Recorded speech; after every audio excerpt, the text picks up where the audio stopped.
me advertise that I am around and doing stuff. Doing stuff.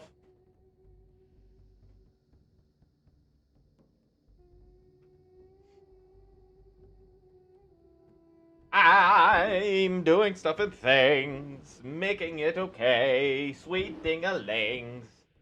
When you're sweeter than a chicken wing. And if you're like, whoa, Larry, that was really good. And I'm like, thank you. Practice on Tuesdays. And Wednesdays. And Thursdays. And Saturdays. I was going to say Friday, didn't you? I gotcha. In a new needle hyperdrive. All right, I'm gonna listen to a thing that says why you'll never see movies like Lord of the Rings again. Why? Tell us why. Ah.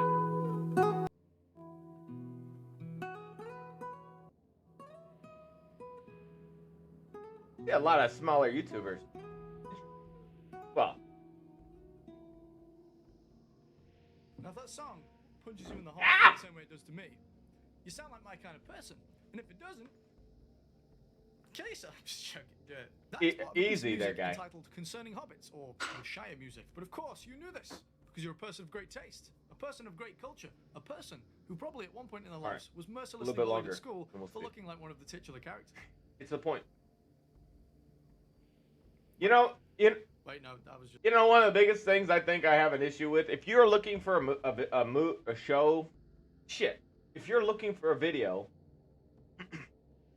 to just listen to and chill, cool. If you're looking for like a specific content and they offer you a content, like you're thinking about something, and I never even thought about this. It says you'll never see movies like Lord of the Rings again. I hate introduction setup. I feel like it is such but I'm an impatient individual, especially as I get older. I just want to listen to the exact thing I want to listen to, and then I get impatient when I don't get it. I can admit that. Not a good quality. Patience is very valuable. But I think when it comes down to me specifically, when I'm only the one that's going to be dealing with it, and yeah, you could say, no, I think about it. And you're listening to it on here, I could say you are also being affected. But then again, well, that's I was about to say you don't have to be here, but that's kind of a dick thing to say, and there's no reason to say it. Well, I said it, but I didn't want to say it because I thought about it, and that's just not a way to phrase it up for anybody. That's just jerkish. Is that David Attenborough? No. Wait, is it?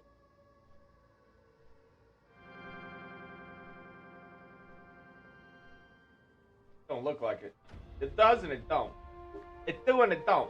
The don'ts and the do's of the don'ts do's. Okay, of Attenborough. Now, if his name's Richard Dawkins. If you're watching this on YouTube, you might have noticed that this episode is a week delayed. But if you want to get early access to our episodes, consider becoming a paying member. If you enjoyed this episode, please subscribe and share it with your friends. I'll think about it, Richard. Thank you for all your support. You're welcome, Richard. My name's Paula Kirby, and wait, is he Richard? For the next half hour or so, it's going to be my great pleasure to be interviewing Richard Dawkins. Richard, of course, needs no introduction from me whatsoever. His background, his experience, and his views are very well known. Are they? So who is he? So, in fact, that for the next half hour or so, we're going to be taking a bit of a walk on the wild side and exploring areas that don't normally get covered in interviews with Richard. We're going to be speculating about some of the possible origins of life on Earth. And the key word there Who is is Richard Dawkins? I don't think Richard's going to be suggesting that the ideas we're going to be discussing are in any way gospel. Okay, I might have spelled it wrong, but apparently Richard Hawkins is a man who was born in 1562 and proceeded to get murked. Oh, he's born in 1560, my bad, and he died in 1622. I don't look like him. Richard Hawkins. What's his name? He said it. Exploring areas that... If you want to get early access to our episodes, So it's going to be my great pleasure to be interviewing Richard Dawkins. Dawkins, my bad.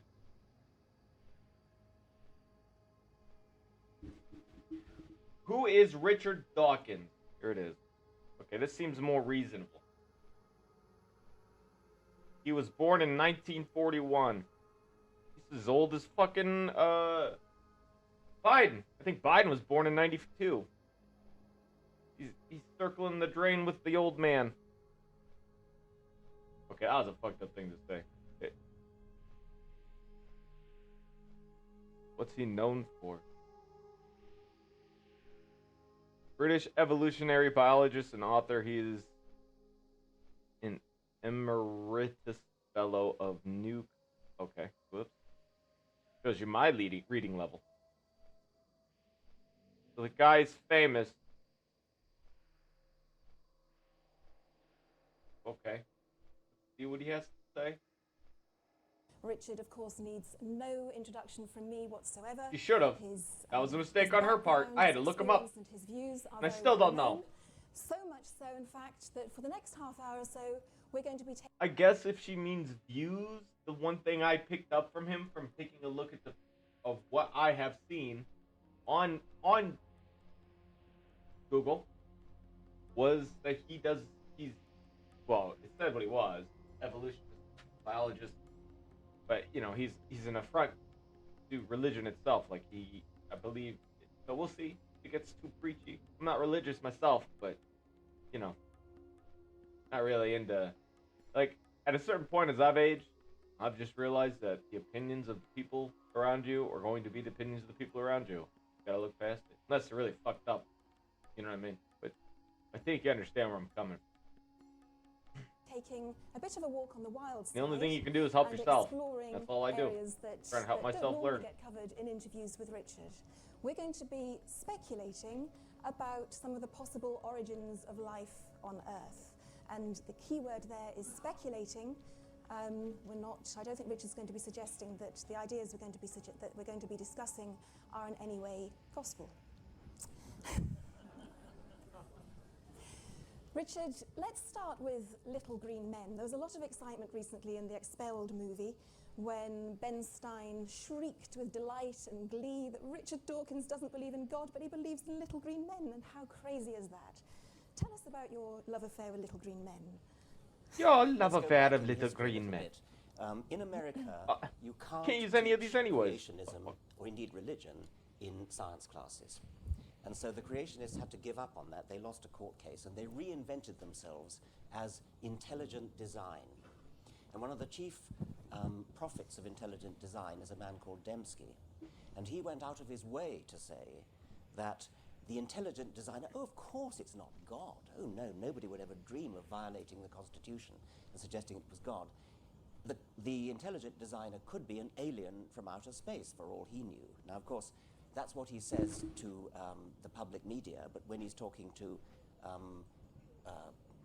parishioners in churches and so on, it's very different. It is, of course, the God of the Old and New Testaments. However, the public stance of the intelligent design people is that the intelligent designer might as well be an alien from outer space. So when Ben Stein, who was the compere of the infamous Expelled film that some of you may have heard of, asked me in interview whether I could think of any circumstances in which I could remotely think that intelligent design of life on Earth was plausible, I raised the possibility, as I thought, extending an olive branch to the intelligent design people, that maybe an alien from outer space might have designed life on this planet. That was enough for Mr. Ben Stein. Dawkins believes in little green men, but he doesn't believe in God, and this has been held against me ever since. But I do think it's an interesting possibility to discuss that there might be life on other planets. Yeah, as things are getting more towards that stuff. I think he would have been far more accepted of that stuff today than probably when he was dealing with that shit. 90s, even the 90s, like just but also perhaps how different 30 years ago. Might be. I'm wondering how it's all because of the younger generation pushing their way through. From what we know about science on Earth. Like my generation my generation grew up seeing the bullshit.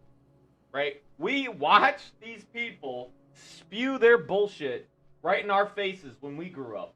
When you know, we're growing up in school, the whole time we're just listening to these fucking people talk about how the world is our oyster, how things are great, how things are good, blah blah blah blah blah blah blah blah.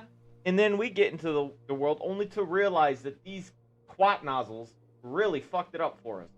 Fucked it up for the working class, our parents. And then they fucked it up for us even more.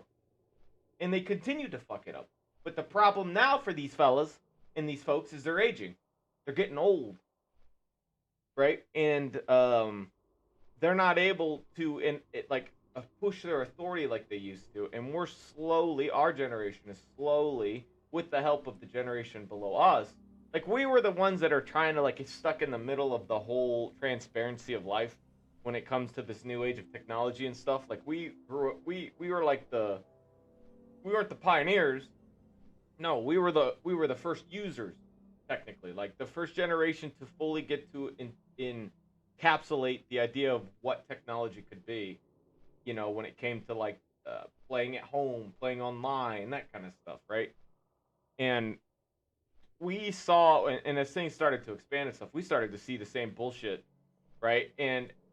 But we are kind of caught in the middle in the sense that many of us also think the old way, while many of us, this millennial generation thinks a lot of us think the old way, and a lot of us think the new way, and we ourselves clash pretty aggressively within that ideology. But the thing is about that is it's because our parents' generation thought a lot about the old way. They were very, very traditional. Far more than the millennial group is. Even the millennial group, even a lot of what you would consider the right wingers and stuff are far more they're far less conservative than their parents are. Far less conservative than the parents before them. And we're not talking about political conservativeness. We're just talking about being reserved, thinking what is proper or improper. Just like there is a lot less black and white when it comes to the way of thinking now than there used to be. Things back then were black, clearly wrong or right. There was no right. And I guess in a way, I'm not trying to muck up the conversation by trying to overanalyze it, but it's just my point was too bad his way of thinking might have done a lot better with our generation, because that was in the 90s and stuff, and we were still trying to grow up. We don't know who the fuck this guy is, and we certainly aren't going to listen to his talk shows when you're a teenager or a kid. That's just not interesting. It's boring. I should know. I used to not be interested in this stuff. Legitimately couldn't remember back in a time frame where you wouldn't catch me dead sitting here listening to a talk show, or watching history, or looking up information about the geographical issues, or geopolitical issues, or any of that shit. None of that. You wouldn't have caught me. I did not find that stuff interesting, but now I do. Now it's far more interesting to me than it used to be, and that's just I'm just realized I rabbit holed a bunch. My bad. Would apply elsewhere in the universe as well. Yes, science fiction writers are often criticized for. Bottom line is, our generation and the generation under us would have received him far better with his whole ideology of aliens and stuff, because we're starting to see the potential of our own race, and if our race can do it, surely someone else has. Making their life forms too similar to our own. When I was 7, I wrote a science fiction story called Bobo Goes to the Moon, and it was about a little dog. Was it published? Unfortunately, it wasn't published. It was about a little dog who went to the moon, and even at the age of 7, I had the sense to realize that it was too much to hope that the inhabitants of the moon would speak English. So I made them speak French instead. Their laugh is crazy. In science fiction, because the human imagination is somewhat limited, and so inevitably you tend to get roughly humanoid creatures, perhaps with rather swollen heads. How does that? Oh, probably because it's blue. In the middle of How does it consider this a higher item weapon when it does less damage per second? Little imagination. Granted, it gives me stats, but I end up losing quite a bit of stats for it, other stats. As a scientist, I think it's a very interesting question. How different they might actually be. For example, all life on this planet is based upon polynucleotides, usually DNA, and sometimes its cousin, RNA. Is that a universal? If we think about life on other planets, does it have to be based on DNA? My guess to that is not. On the other hand, I do think there's got to be something like DNA. There's got to be some equivalent to a genetic molecule. Some code. Maybe not even a molecule, but something equivalent to genetics. Well, he isn't wrong, though, because, like, robots run off of code. Right? Humans run off of genetic. Like, actually, technically, in a way, robots have their own code, which will tell them how to repair themselves or fix themselves in some fashion. And if you're getting even more technical, or more science fiction, you could even think of it like Terminator rules from 2, where the guy was like a liquid metal, and okay, that's a lot. That's pretty deep. But you get my point. Like, robots, if he's thinking, like, there's probably, some kind of code that exists for life, even if it's not, like, the DNA we run from. Which is going to be extremely high fidelity. It's going to have a comparable high fidelity to our own computer systems. That means it'll probably be digital. It doesn't mean it'll be DNA. DNA is digital, but it'll probably be digital. Another thing that's characteristic of life on this planet is protein. And that's not an accident. Proteins have this extraordinary quality that the linear sequence of the building blocks of proteins, the amino acids, the linear sequence of amino acids along a protein molecule determines the three-dimensional shape into which a protein molecule clef helm is better than the circle stool helm. I don't get that. Coil it's so themselves dumb. into a very, very particular shape.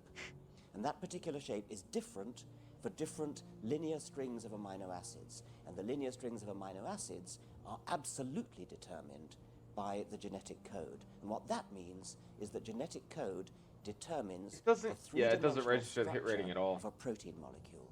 And the three-dimensional structure of a protein molecule determines its enzymatic properties, determines the chemical reactions that it will catalyze, and that in turn, through the immensely complicated cascade of events in embryology, determines the body that develops in the womb or in the egg. So something like a protein molecule has, I think, got to be characteristic of life on any planet where there's life. It doesn't necessarily have to be protein, but what I would ask of a chemist would be, can you think of any other class of molecule that has that property of folding itself up into a uniquely characteristic enzyme of which there is an enormous repertoire capable of catalyzing an enormous repertoire of chemical reactions, and this is in itself to be absolutely determined by a digital code. That, I think, pretty much has to be characteristic of life elsewhere, but the details of what the bodies look like is almost certainly going to be very alien indeed. Okay, so... Yeah, I was, I figure, I mean, I don't know a lot about it or nothing, but I know I was watching DeGrasse Tyson talk about aliens, and he kind of laughed at, like, the alien presentation that happened in Mexico, because he said that they shared only 30% of human DNA or some shit like that, and he laughed because he said, like, there are things on the Earth that look nothing like humans and have no characteristics of, like, a human or mammal and still share DNA of some sort with humans. Like, he said an example was a banana. That was his example. Or a tree, he said. And even trees don't have faces, for example. He's like, so how could we assume out of nowhere that this thing would even exist even if it shared DNA with us, if it even would look like us at all, you know? I think what you're saying, life elsewhere would have had to follow the same. And then I made a comment and I realized it in a pig. We use, like, I don't know if we still do it, but there was a time where pig organs were used for humans, that like to make like bypasses and stuff. When people had heart attacks, they would put. I'm not too versed into exactly what it was, but they would use pigs for medical reasons. I think in relations for heart attack, as a way to help them get a bypass or whatever, which is like another tube, some shit. Again, I should probably look up this stuff because I don't want to give him information about that. I know pigs were used. I just don't know particularly. And it was because they have something very similar in them that we have in ourselves. As life here, but it could actually be quite different. Different in detail, yes. I think there have been speculation about perhaps ammonia being the basis of life in other parts of the universe. That's interesting, yes. I mean, the possibility that it might not be organic at all, yes. say, might not be based on carbon, that's another interesting speculation. Is carbon the only element in the periodic table that's capable of forming the right kind of chains to provide a sufficiently large repertoire of specifiable chemicals?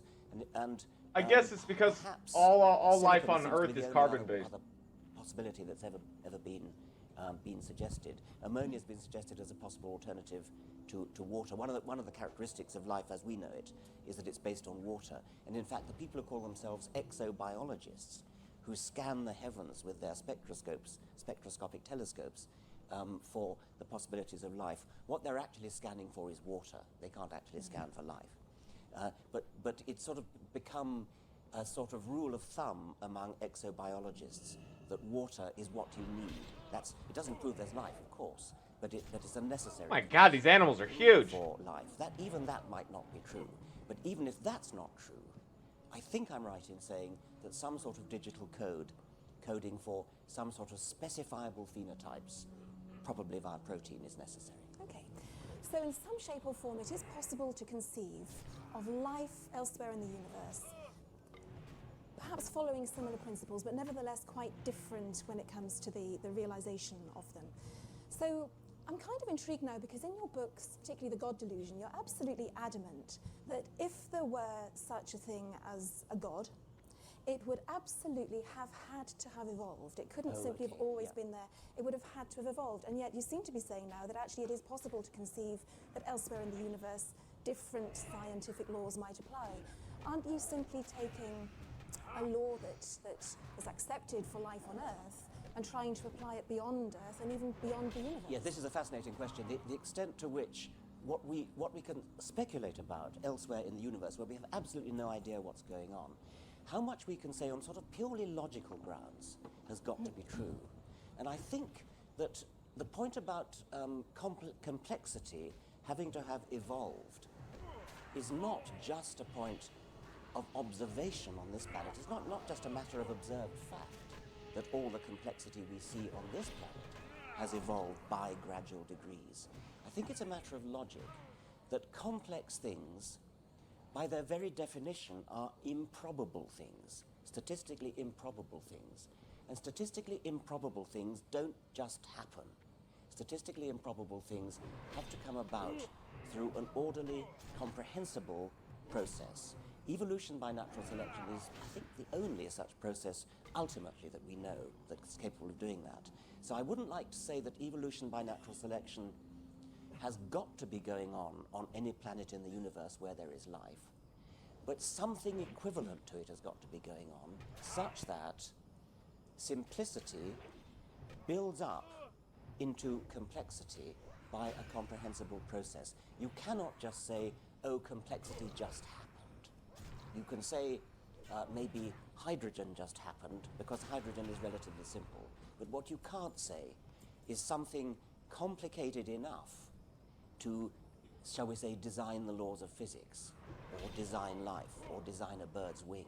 Something complicated enough to think that out is the very kind of thing which is not just going to happen spontaneously. And when you think about it, creationists use exactly that argument themselves when they say something as complicated as an eye or a bacterial flagellum couldn't just happen by chance. Well, of course it couldn't. That's why we need natural selection. And by the same token, exactly, God couldn't just happen. Okay. It's an interesting idea that I think I've encountered somewhere in your works, that you pose the idea, and I feel the need to issue that health warning again, that this is not something that you're claiming as true. You might like to just confirm that in your answer. That it's possible that elsewhere in the universe beings could have evolved to such an extent that they might even appear godlike to us if we were ever to encounter them. Yes, I mean, when I say I don't believe in God, somebody might say to me, well, how do you know there's not some superlatively complicated and intelligent godlike being orbiting Alpha Centauri who would be so obviously godlike that were we ever to meet this character or those characters, we would fall on our knees and worship them. And I think that's perfectly plausible. I think if you think about it, if we could fly in a Boeing 747 to the Middle Ages or to the Dark Ages and suddenly land by the side of an Anglo-Saxon village, I mean, they would undoubtedly think we were gods, and they'd fall down and worship us. By the same token, that I bet there are somewhere in the universe, because the universe is so large, I bet there's somewhere in the universe there are beings even more advanced relative to us than we are advanced relative to a Dark Age Anglo-Saxon peasant.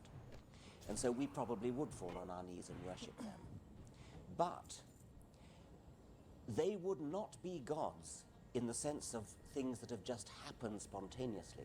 They themselves would have had to have come into existence via either evolution or something like evolution, which has the same property of building up complexity step by step through slow, gradual degrees from primordial simplicity.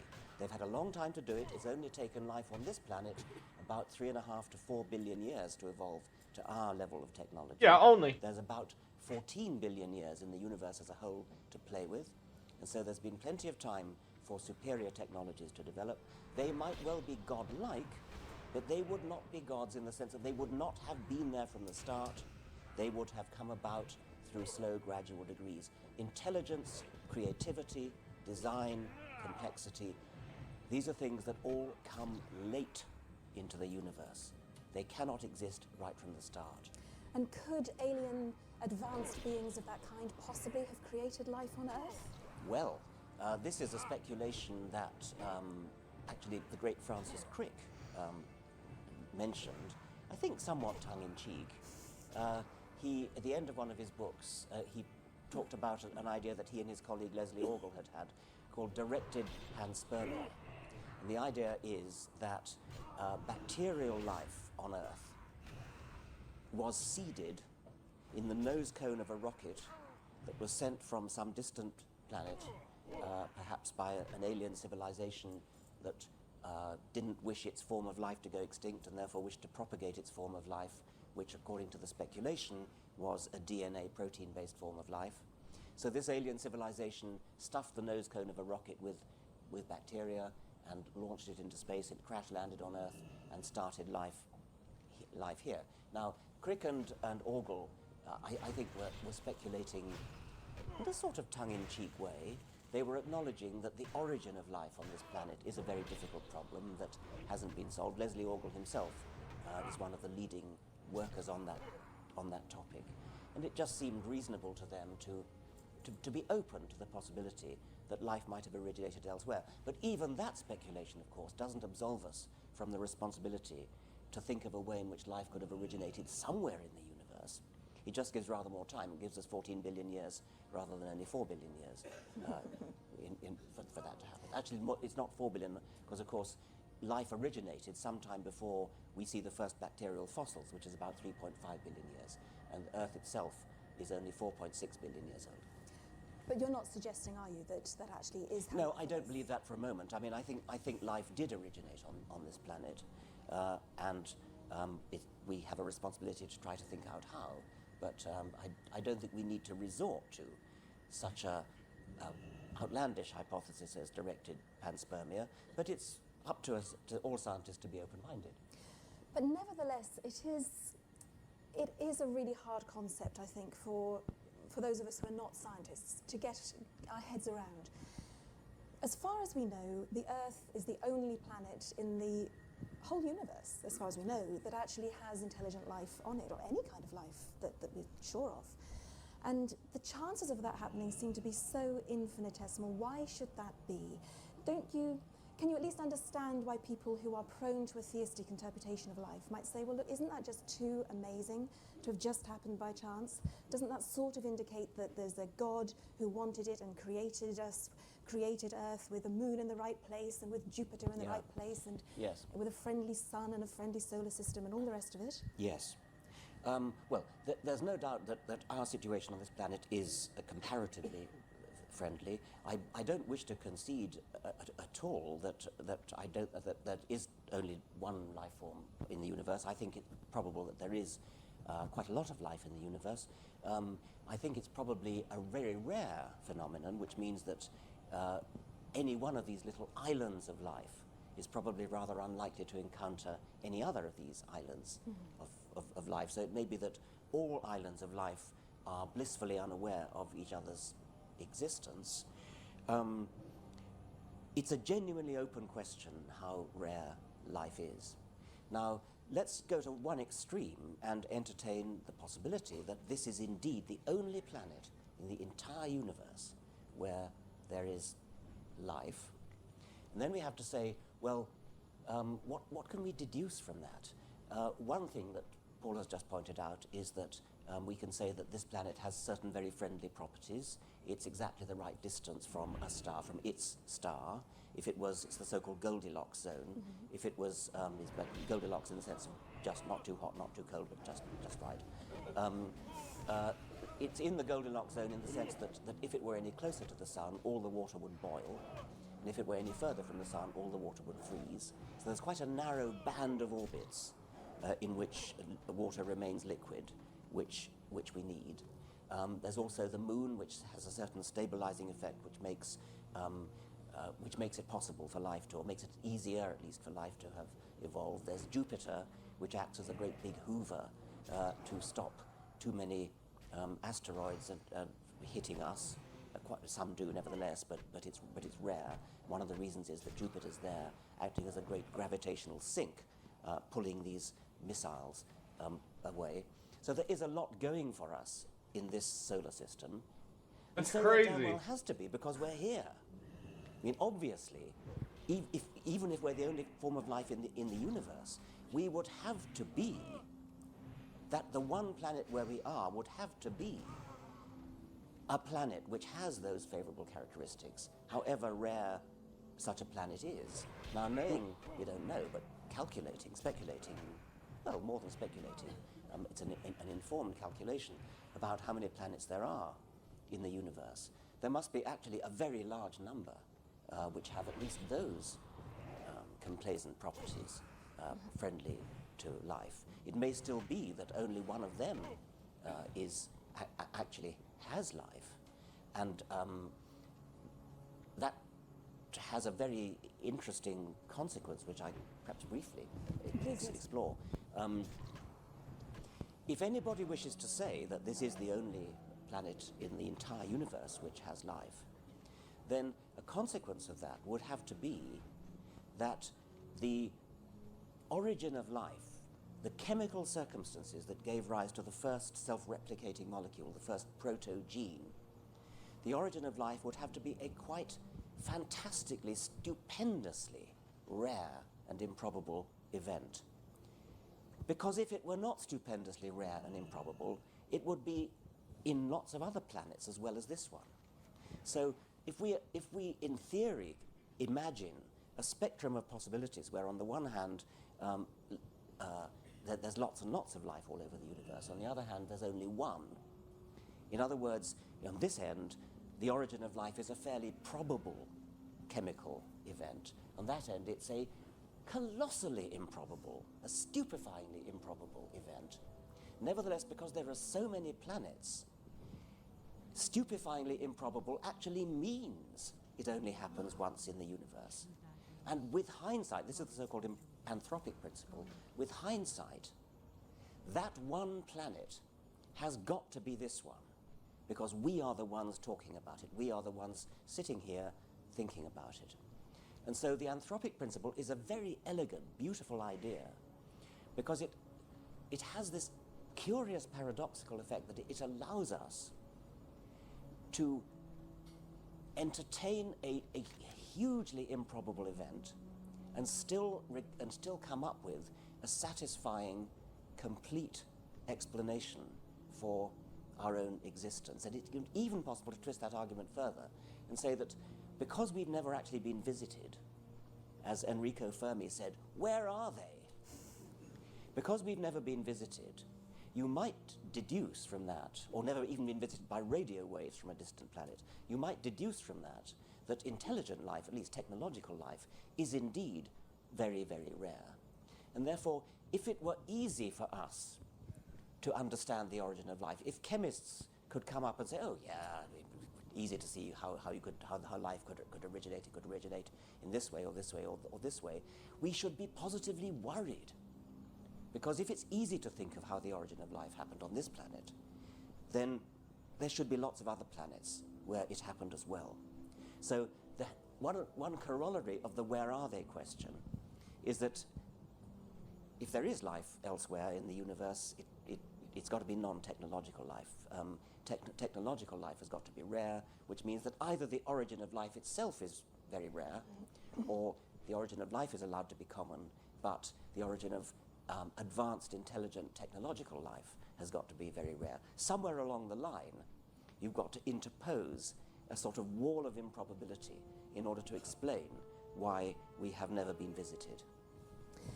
But some of the ideas that scientists come up with in trying to explain the origin of the universe, the origin of life, they sound pretty wacky, don't they? And it's the sort of thing that, I mean, certainly the origin of the universe, it's hard to conceive of how there would ever be evidence to back some of those ideas up. And I know, for instance, in The God Delusion, you refer to the multiverse theory, for instance, and the idea that there are universes within universes within universes, and that perhaps it might be possible to think of a situation where we all existed in many different universes at the same time. And there's a line in The God Delusion which has been thrown back to you rather scornfully a few times about there are universes in which we are already dead and universes in which we have a green moustache. Yes. And this tends to get thrown back at you as if to say, well, okay, hang on, you can believe that, but there's you a can't little bit believe of God. confusion here. There are two entirely physicists, and I'm not one, and there may be plenty of them here, I expect there are. Physicists use this idea of many universes in two quite different ways. The green moustache way is used by quantum theorists of a certain kind who, you know, in quantum theory there is extremely weird results. Particles going through two slits at once, and Schrödinger's cat either being dead or alive, and neither until you open the box, that kind of thing. Now, there is one school of thought, the many universes school of thought, not so much school of thought, school of interpretation of what's going on in the quantum weird experiments, which says there are many universes, and in some of the universes Schrödinger's cat is dead, in other universes Schrödinger's cat is alive, and in yet other universes Schrödinger's cat has, shall we say, a green moustache. So this is a way of saying, of getting away from the weirdness, or explaining and interpreting the weirdness of quantum experiments, which certainly work. And that's, I think, not what is meant by a multiverse, although it sounds superficially similar. The multiverse is the idea that there are lots of different universes with different laws and constants. And physicists do have reasons to postulate that, reasons to postulate the idea that there's a sort of foam, as they sometimes put it, of bubbles, and lots of bubbles, and we're just in one bubble. Our entire universe, our entire visible universe, is just one bubble, and there are lots of other bubbles which are different universes with different laws and constants. And one of the uses of the multiverse theory, as opposed to the many worlds quantum theory, one of the uses of the multiverse theory is to account for the fact that not just this planet appears to be friendly to life, but this whole universe appears to be friendly to life.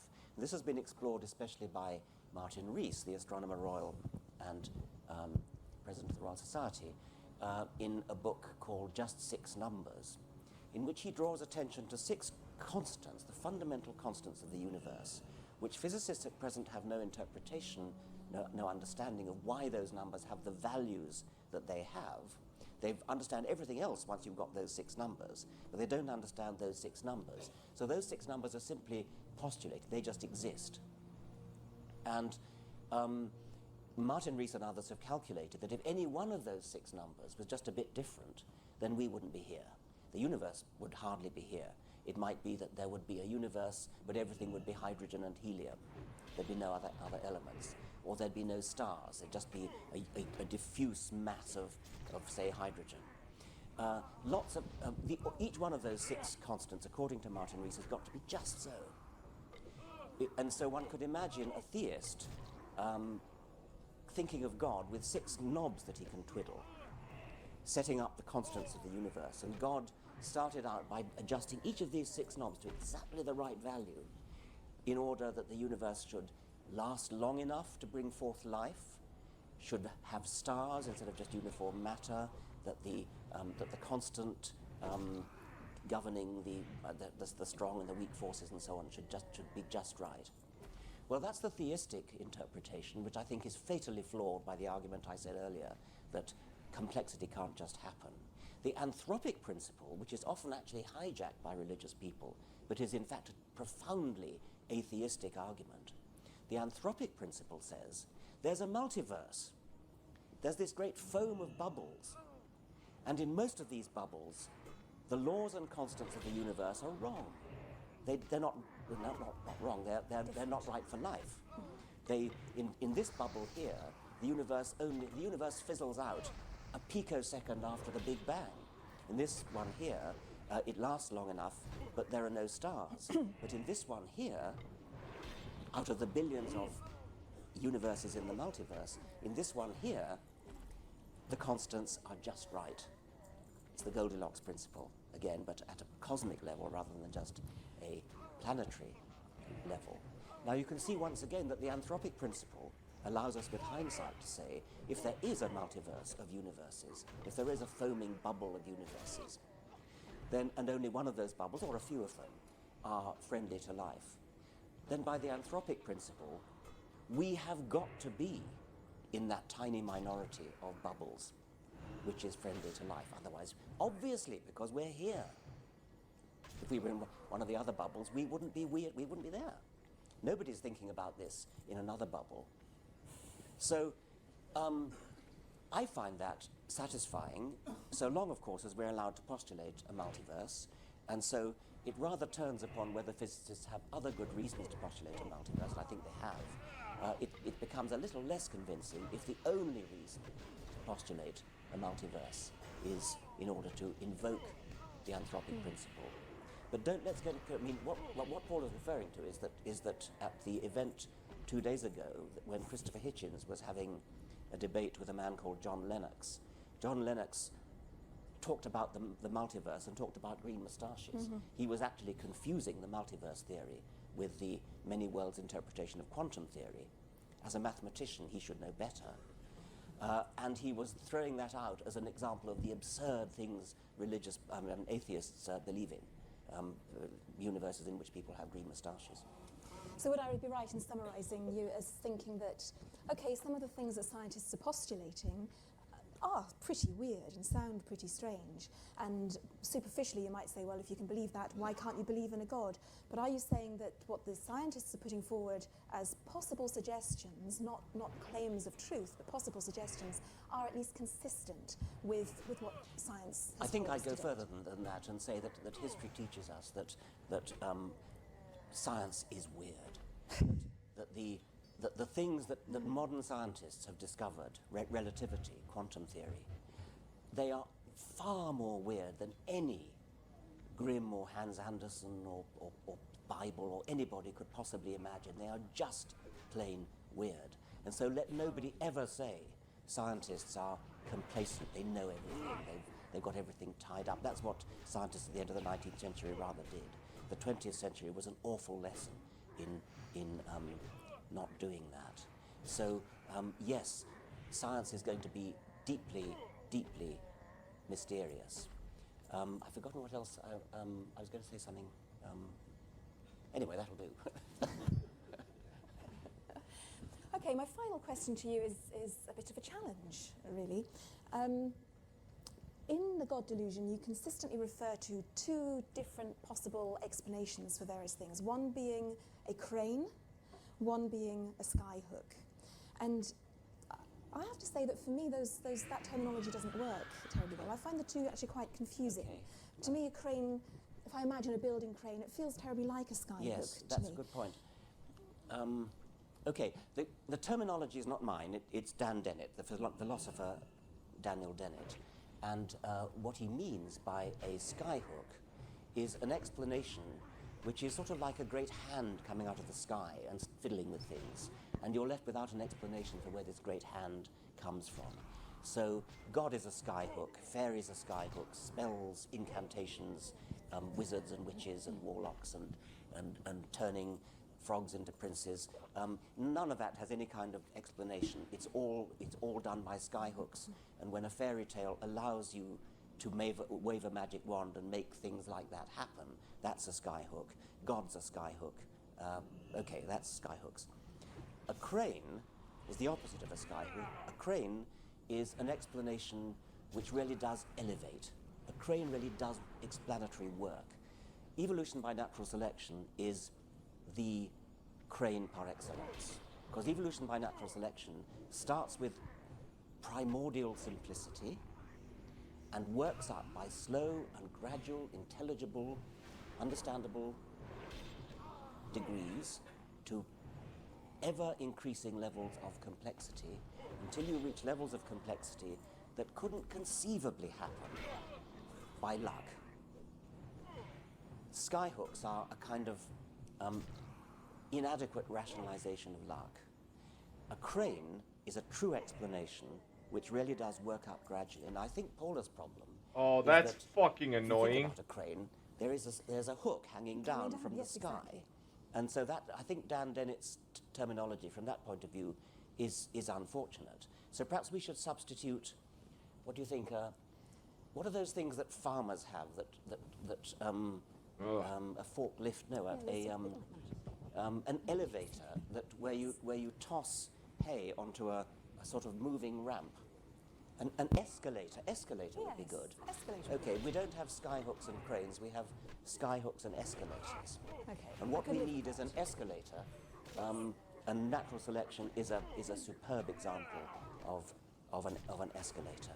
And that, coming back to the really point that's been coming out throughout our discussion, the problem with God is that it's a skyhook, and the advantage of evolution by natural selection is that it's an escalator. Richard, thank you very much indeed. Thank you. We're going to move to a period of questions and answers now, so if I could have the lights up so I can see the audience, that's fantastic. The gentleman at the back, just in the middle, about 5 rows forward. Can I go? You can. Professor Dawkins, can I just take up the point about panspermia and Leslie Alden and Francis Crick?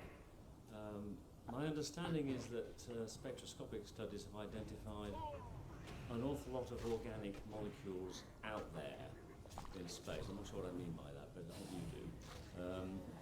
What conclusions, I mean, can we draw any conclusions from that, except there's some chemistry going on out there, or are these molecules residues of chemistry that's gone on somewhere else? I don't have a feel for what it actually might mean. I'm trying not to read anything into it. Yes, I think if you mean can we draw the conclusion that this is a residue of extinct life forms or something, unfortunately we can't do that. Yeah. I think what it means is that it's rather easier to make organic chemicals in the universe than perhaps had once been thought. And it had once been thought perhaps that even the making of organic chemistry on this planet was a rather rare event. Now from analysis of, actually not just spectroscopic, but also meteorites, there's a lot of organic chemistry about, organic chemistry simply meaning the chemistry of carbon. So there's a lot of carbon chemistry, and that means that when we're talking about the primeval soup on this planet, which is a soup in which there are postulated to be organic chemicals, that becomes an easy thing to postulate because there are organic chemicals all over the universe. It still remains difficult to postulate the origin of life, which is the origin of the first self-replicating molecule, but at least we've got a lot of organic chemistry. So the finding you're talking about makes the problem a bit easier. Okay, thank you. And our second question over there.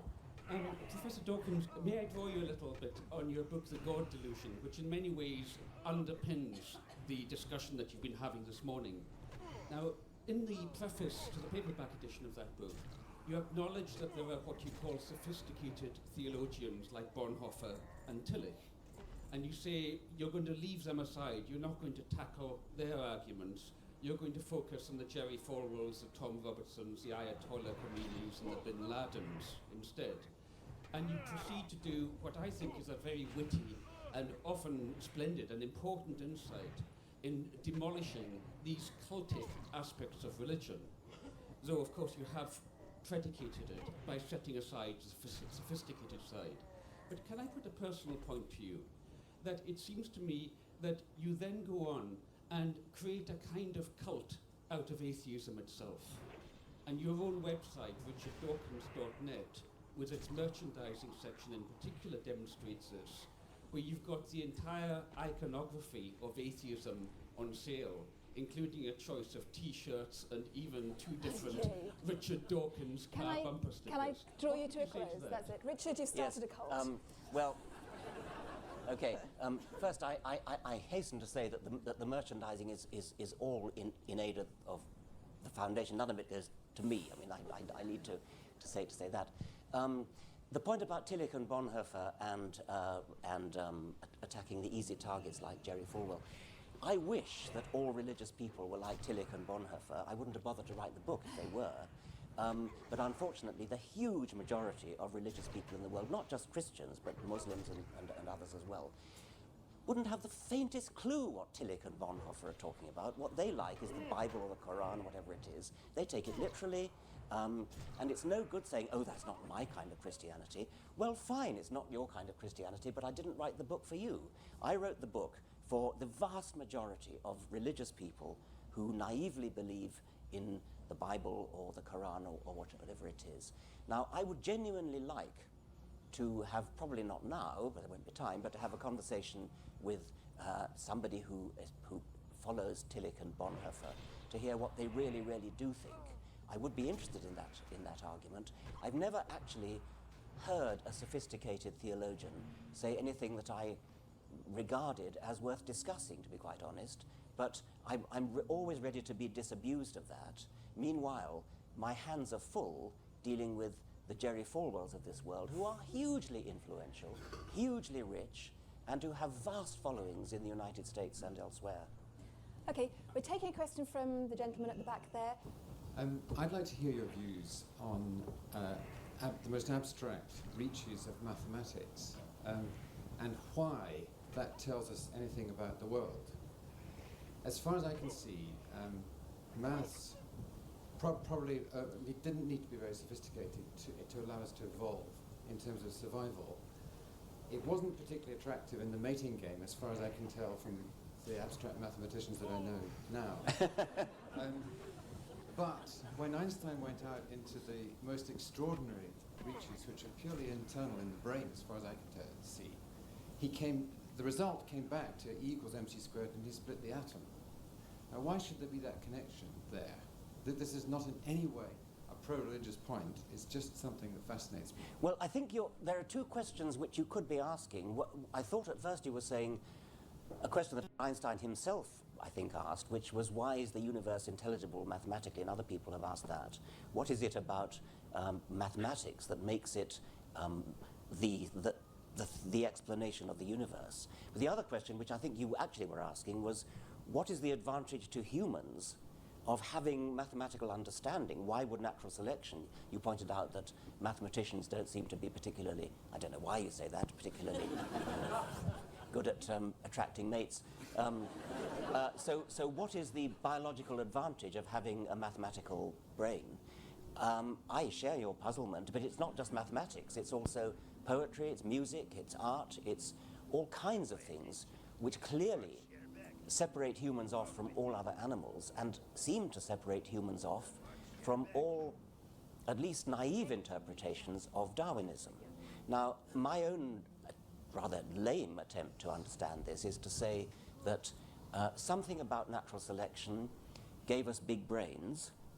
The big brains were originally useful for survival and for mating, and it was a byproduct, an unforeseeable byproduct, that the big brains also happened to be good at mathematics, poetry, music, etc. An analogy which I do find fairly convincing is with a computer. Computers were originally designed as calculating machines, automated, programmable calculating machines. And once you've got an automated programmable calculating machine, you suddenly find that whether you like it or not, you've also got a word processor, a chess-playing machine, a simulating machine. You've got a versatile machine whose versatility wasn't originally planned, but which was inevitable in the manufacture of a calculating machine. I think the same is true of brains. Once you've got a brain that's become so big, for good survival reasons, once it's gone beyond a certain threshold of size for survival, then automatically it becomes capable of doing formal logic and mathematics and poetry. That may not seem a very satisfying explanation, but actually it does satisfy me. Okay, we're going to go over there to the young man at the back. I'm scanning the audience for a woman who'd like to ask a question afterwards. So all men, hands down, please. Yes, okay, the next question after that. Can we have the microphone with the young lady there? Thank you. Go ahead. Richard, thank you for a characteristically stimulating talk, and I'd also like to personally thank you for helping to disabuse me of my supernatural religious beliefs. Please send your story into Convert's Corner on richarddawkins.net. That's on the cult website. I read the website regularly, and raising my consciousness to the splendour and wonder of scientific awe. Richard, I'm a trainee psychologist, and with regards to religion and mental health, evidence is unambiguous. People who are religiously active tend to be psychologically healthier than people who aren't. Now, I'm not defending religion or arguing that God is true. My point is that if we as secularists and freethinkers wish to outcompete religion, if you like, then we need to follow the practice of religion, which is the sense of community that religion offers, and is probably the most significant reason as to its psychologically healthier. The reasons why people who are religiously active are psychologically healthier. And so if we wish to advance as a movement, then we need to create that sense of community. Now, given that congregating freethinkers has been likened to herding cats, do you agree with me, and how best do you think we can achieve this? Thank you. Okay. Well, thank you. Perhaps what we should do is start a cult, but which I actually have not done. And in a way, what you're criticising is the very fact that I haven't done it, and others like me haven't done it. We don't do cults. Now, if you're right that religion predisposes to greater mental health, I would like to see the evidence for that. But as you rightly say, it doesn't for one moment suggest that religious belief is belief in anything true. It could very well be that believing a certain kind of falsehood does indeed make you happier and healthier and all sorts of other things. There's no earthly reason why that shouldn't be the case. If anybody, for example, is afraid of dying, then to be told by a priest that you're not going to die could well remove some of the stress from your mental life and make you feel mentally healthier. But of course, that doesn't for one moment make it true. Okay, so that's that point. But what about this fostering of a sense of community? Let us shy away from all ideas of cult and of acolytes and bishops and movements and priesthoods and things like that. Is there something we can do to provide some of the sense of community that churches do provide? It's been suggested that one of the reasons why the United States of America is such a religious country is that it's a country of immigrants, and churches did provide a sort of substitute for the extended family that immigrants who coming to a strange country feeling lonely and missing their support system of an extended family back in Europe or wherever it was could turn to the church instead. Well, I see no reason at all why clubs and societies of free-thinking people shouldn't provide the same structure of, God knows what, coffee mornings and creches for children and things like that. I don't know if you've ever been to any of these mega churches in America. I mean, they are an entire way of life. There's cafes and restaurants, and there's basketball courts, and there's places where children can be kept entertained while they're, or rather probably going to be indoctrinated while the parents are. So, I mean, I would certainly hesitate to do that, but there's no reason why groups of free-thinking people shouldn't get together like any other groups of ornithologists, groups of stamp collectors get together, so why not? Herding cats is a problem. Atheists do tend to be of rather independent mind, and so that's where the herding cats problem comes from. But I still don't see why it shouldn't be done. I'm not the person to do it. I'm not that way inclined, but I would be happy if others did. Okay, thank you. And the young lady over there, thank you. Hi, my question is really a matter of curiosity, and it's how do you think religion is actually going to evolve or continue in this country? Do you feel it's declining on a worldwide scale, or, you know, at the same time it's also becoming stronger? What do you think the eventual outcome might be? It's very complicated if you look at the world as a whole, because in the United States, religion seems to be of increasing influence. In the Islamic world, it's certainly showing no sign of decline. The Islamic world is coming visibly into our world, and so we're getting an increasing Muslim presence in Britain and Europe, which is something we can't lose sight of. Christianity does seem to be declining in Britain, although not in America. It's declining in Europe, though not in America. It's possible to see Europe as a sort of haven of civilization in between sort of pincer movement of religion Islam increasing in the United States is America surprising. on the other, with invasions from both sides, demographic from the Islamic world and mimetic from the American world. So if you asked about this country, I see Christianity continuing to decline. It's not obvious to me that if as Christianity declines, Islam increases, that's a good thing. It seems to me to be a rather poor exchange. But I'm not really in the business of forecasting sociological trends. I think we have time for one last question. Yes, if you take the gentleman standing next to you there. The God Squad very often accuse you of being dogmatically logical, as if they didn't really have to make sense themselves. I'm not making a point here on that.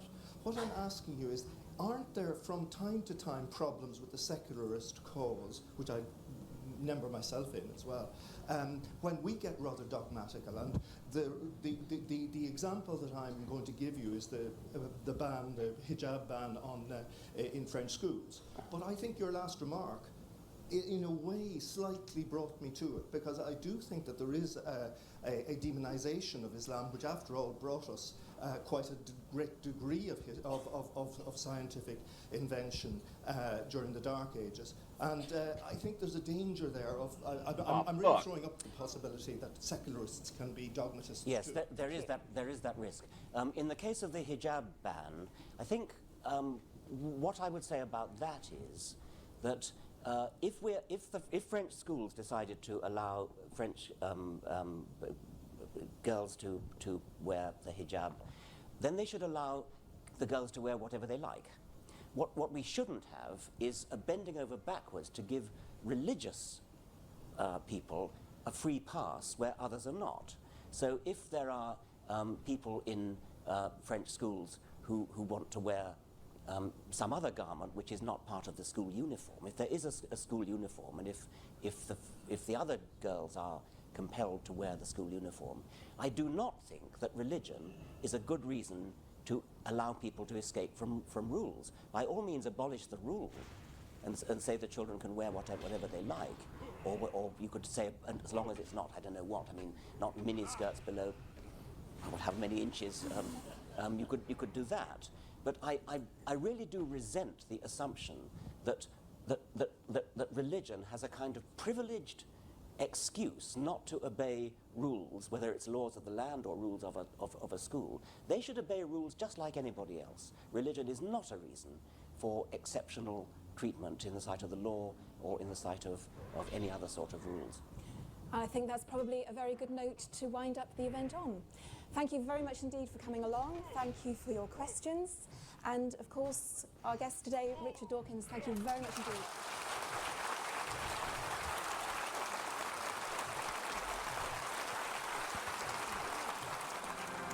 If you enjoyed this episode, you can show some support by subscribing to the podcast, sharing it with your friends, and leaving a review. Yeah, it was a good listen. He's got a good voice. I like it. Kind of I dig it kind of circumstance. else is on the menu. Probably not.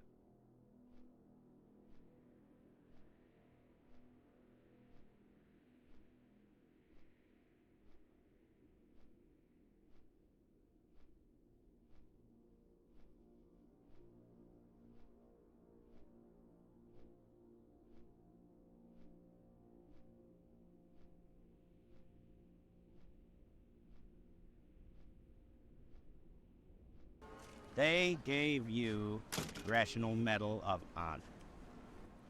Playing Lieutenant Dan in Forrest Gump changed Gary's double destiny. Vietnam veteran. It introduced me to countless combat veterans. Lieutenant Dan continues to this day to play a part in this ongoing mission. Thought I'd try out my sea legs.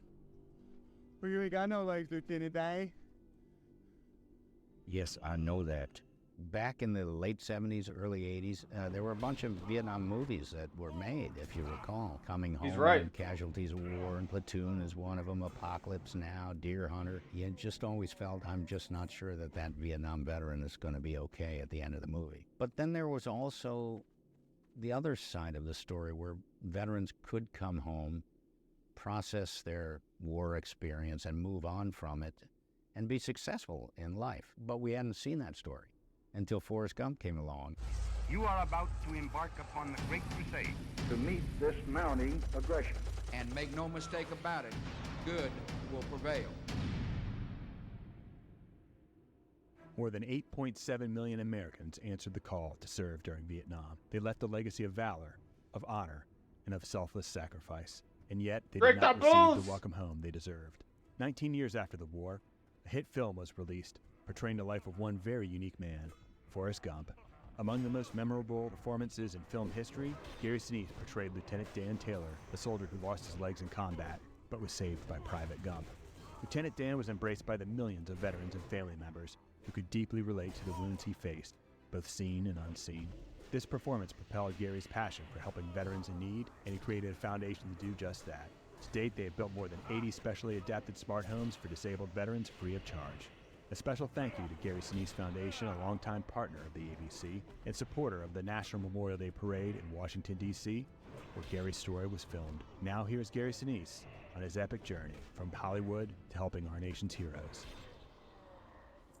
I was born in Chicago, on the south side of Chicago, a little town called Blue Island, Illinois. Graduated from high school. I graduated late, actually.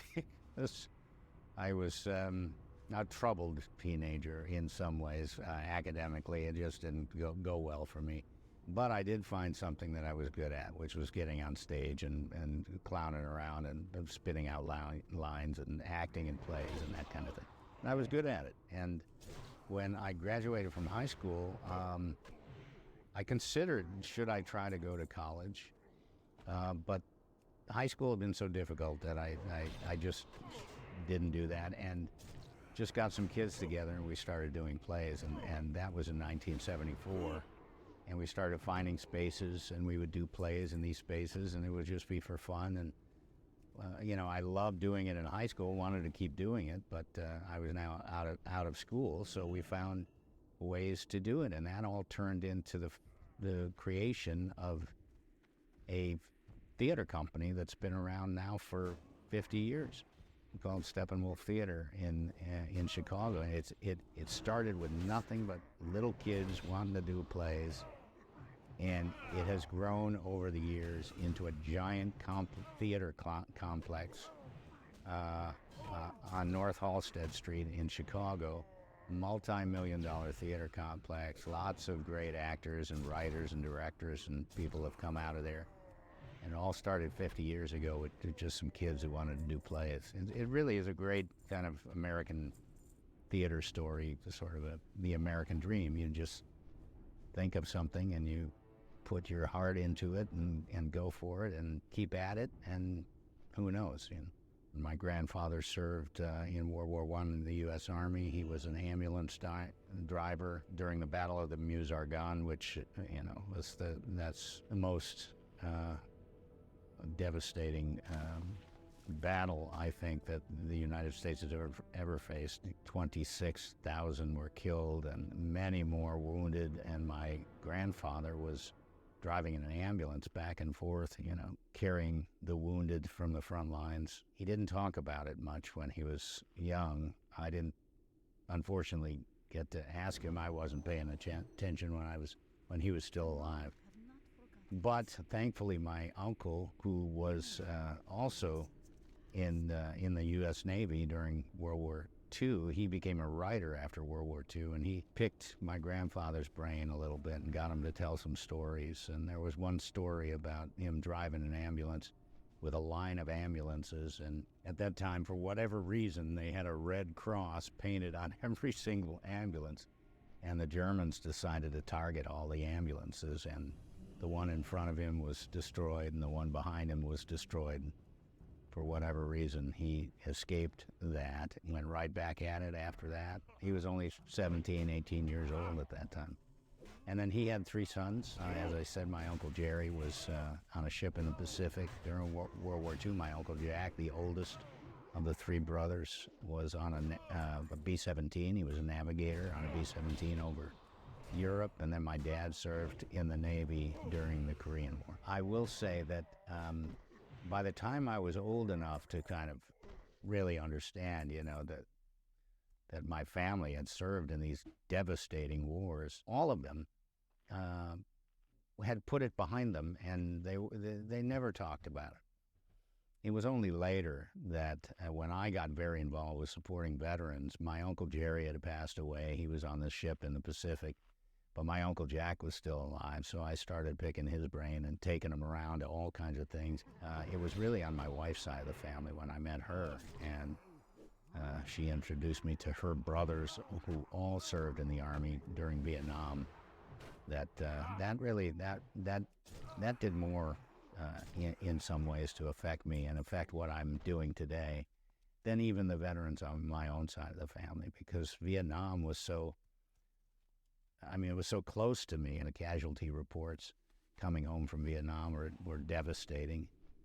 We were losing 1,000 a week during the height of the Vietnam War, and many more wounded. And I was just, I'd see it on TV, and I knew my mom was a little scared. She was worried I was going to get drafted when I graduated. The reports were not good. It was pretty serious. But I was just doing my thing. And then when I met my wife, and she introduced me to her brothers, combat veterans, all of them, and they started to describe what it was like to serve and what it was like when they came home. And I remember my brother-in-law, Jack, he was a combat medic.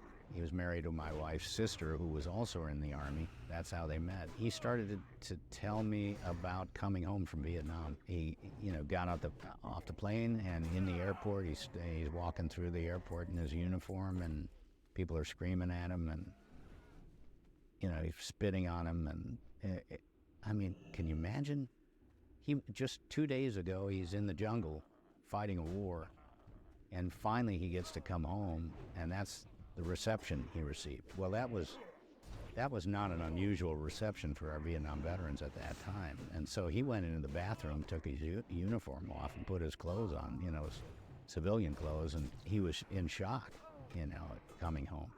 He stayed in the Army for quite a while after that, and that was, I think that was a good thing, because he was still around a lot of fellow veterans who had served in Vietnam, and it was a community of people that understood each other, whereas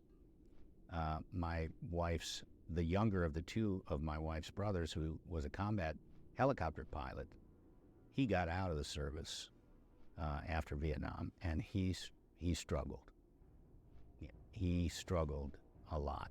He didn't have that community. He went back to his town. He was a Vietnam veteran. That was not a good thing to be at the time, and it was a difficult time for him. So I learned quite a bit from the Vietnam veteran side of my family, and I felt a lot of compassion for them. I felt terrible for them.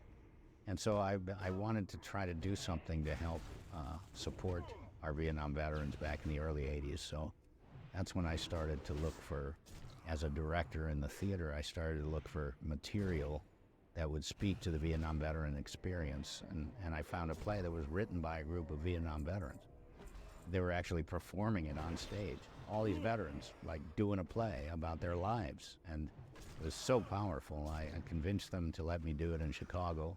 That really was a galvanizing moment back in the early 80s with, my focus on Vietnam veterans and engaging with a community of veterans in Chicago that I still, with some of them, I still stay in touch with them today because of that play and because of what that play did for them. It was helpful, it was healing. Right after I did the play, and the play was called Tracers, it was very powerful, very moving. It was unlike anything I'd done because it was speaking so specifically to real life people who had lived this thing and wrote these experiences down, and then they were performing them.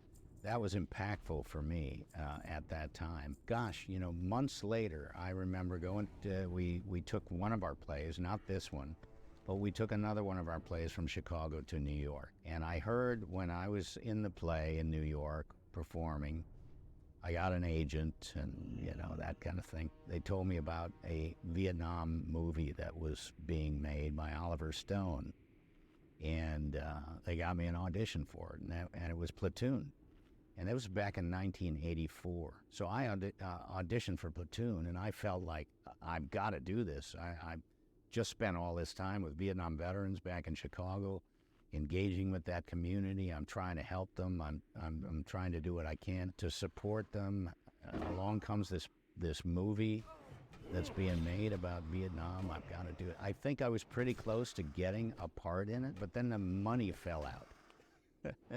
And I remember Oliver Stone had a kind of a setback with the money, like his main producer dropped out or something. And so it just kind of went flat and nothing happened to it.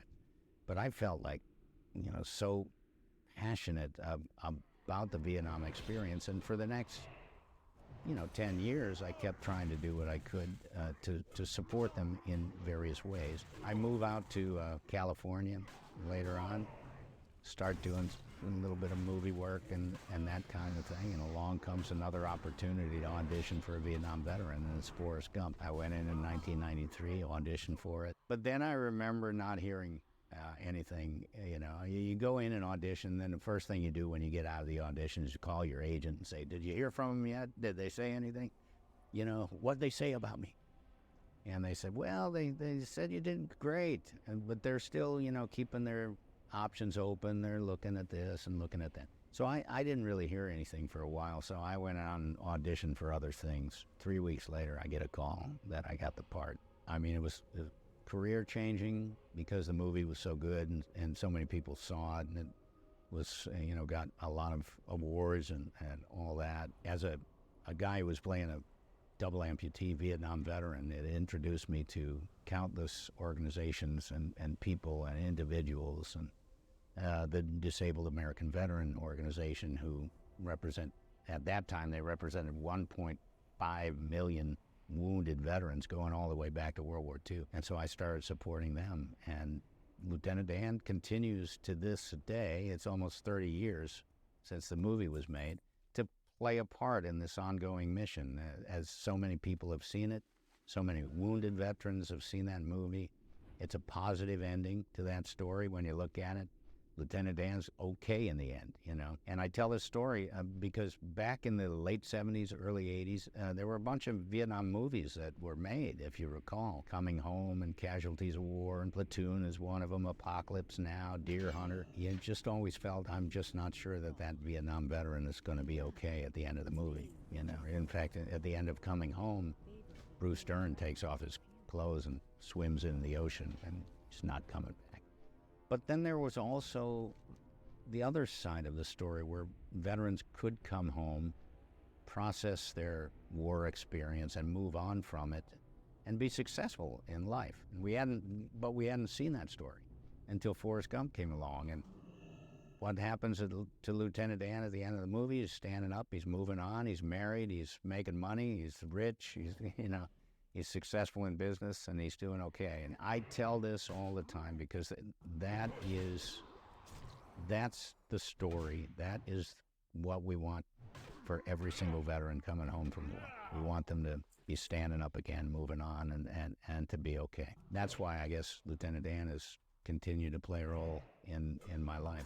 It's a really nicely constructed, short little part of the movie when you look at it. You know, Lieutenant Dan's there in the beginning, and he's marching them around, and then they get blown up, and he's in the hospital, and then he's gone from the story for a while, and then he shows up again. He's living on his own, isolated, abusing alcohol, not an untypical story for a veteran struggling with post-traumatic stress.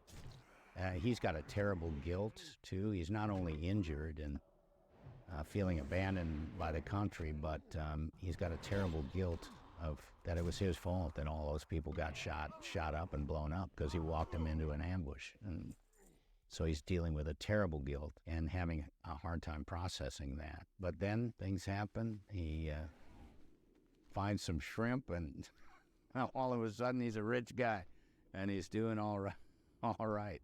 So it's a beautiful story, and it's a short little story, but it's so well constructed. The moments that you have with that character, that it really resonated with a lot of veterans I know, and especially Vietnam veterans that went through that time. Did they have military advisors on set for you and Tom Hanks and Michael T. Williamson? Did they guide you through what it was like? Marine captain named Dale Dye, and Dale was actually he started doing the military advising thing on Platoon. That was his thing with Oliver Stone. He knew Oliver Stone. He did all the training of all the guys on that.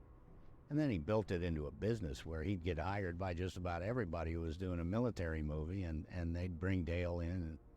So Dale and I got to be pretty good friends, and have stayed in touch over the years. We're still good pals. And I really give him a lot of credit for helping to shape that first part of the story, making Gary Sinise into a military leader and somebody. You know, I kind of based the character a little bit on my brother-in-law, who was a great West Point. He was class of '66. It was a devastating year for West Point in Vietnam. My brother-in-law Mac, he went to Vietnam and a couple times. He went as a platoon leader, lieutenant, and then went back as a company commander. So he did 2 tours. I kind of based a little bit of the military leader on my brother-in-law a bit. And then Dale helped me to shape sort of this is what you do in the Army kind of thing, you know. And by the time we started shooting all the Vietnam stuff, I felt like Lieutenant Dan. Lieutenant Dan just wanted to be a great military leader, or he was going to die in battle like the rest of his relatives. Remember, we see all his relatives, and never for 1 minute did he consider the other alternative, which was that he would be wounded, you know, and taken off the battlefield, you know, not being able to finish his career. Well, here's what we knew. We knew we had a great script by Eric Roth. It was a wonderful story. We had Bob and we had Tom, and you know, it was a great cast. So and we were having a ball making it. You know, Bob was probably a little pulling his hair out from time to time. In fact, I know he was. You know, the studio was always bearing down on you on the budget and everything like that. But the actors, all of us, were really enjoying working together. But I'll say this, like Robin Wright, for example. I had one little moment with Robin in the entire movie, so I didn't have a clue what she was doing when they were shooting all her scenes. So I didn't know what Robin had done. Same thing with Sally Field. I didn't really know. One little moment with Sally at the wedding. I had a few moments with Bubba, and the rest of all my moments are with Tom. So I knew what we were doing, but I really didn't know what everybody else was doing in the movie until I saw it for the first time. They brought us all together in the smallest screening room and showed us the movie, and then we all looked at each other at the end, and everybody was a lot of smiles because everybody knew it was good. And then just a week later, it opened in the theaters, and it's still around. You know, Apollo 13 is a great story.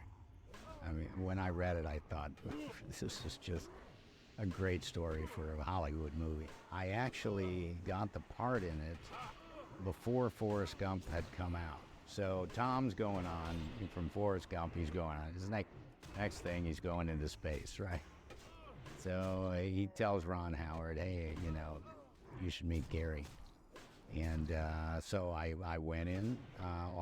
Ron said, audition for any of the astronauts except for Tom. Just pick one and come in and audition.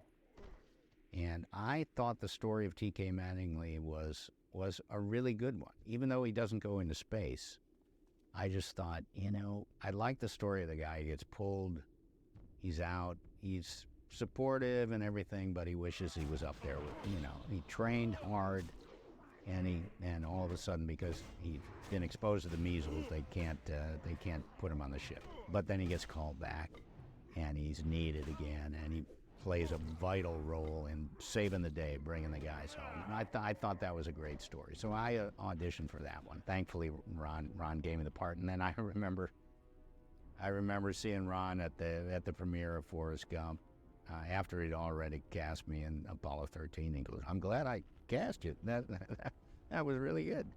He liked Forrest Gump, and on to Apollo 13, and we had just a wonderful time.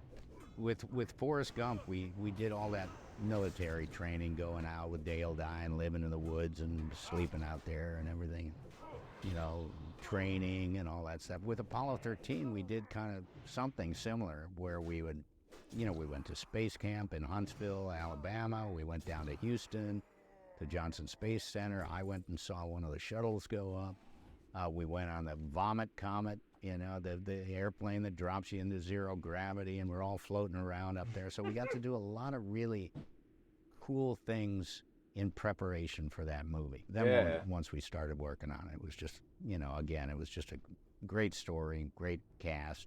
Cast is awesome. Yeah, I was really happy to be in that. In the 90s, we did Forrest Gump, Apollo 13, and then he made the Green Mile. They had me come down, asked me to come down and do one scene, one really good scene. So I got to do 3 movies with Tom, and we had a blast doing it.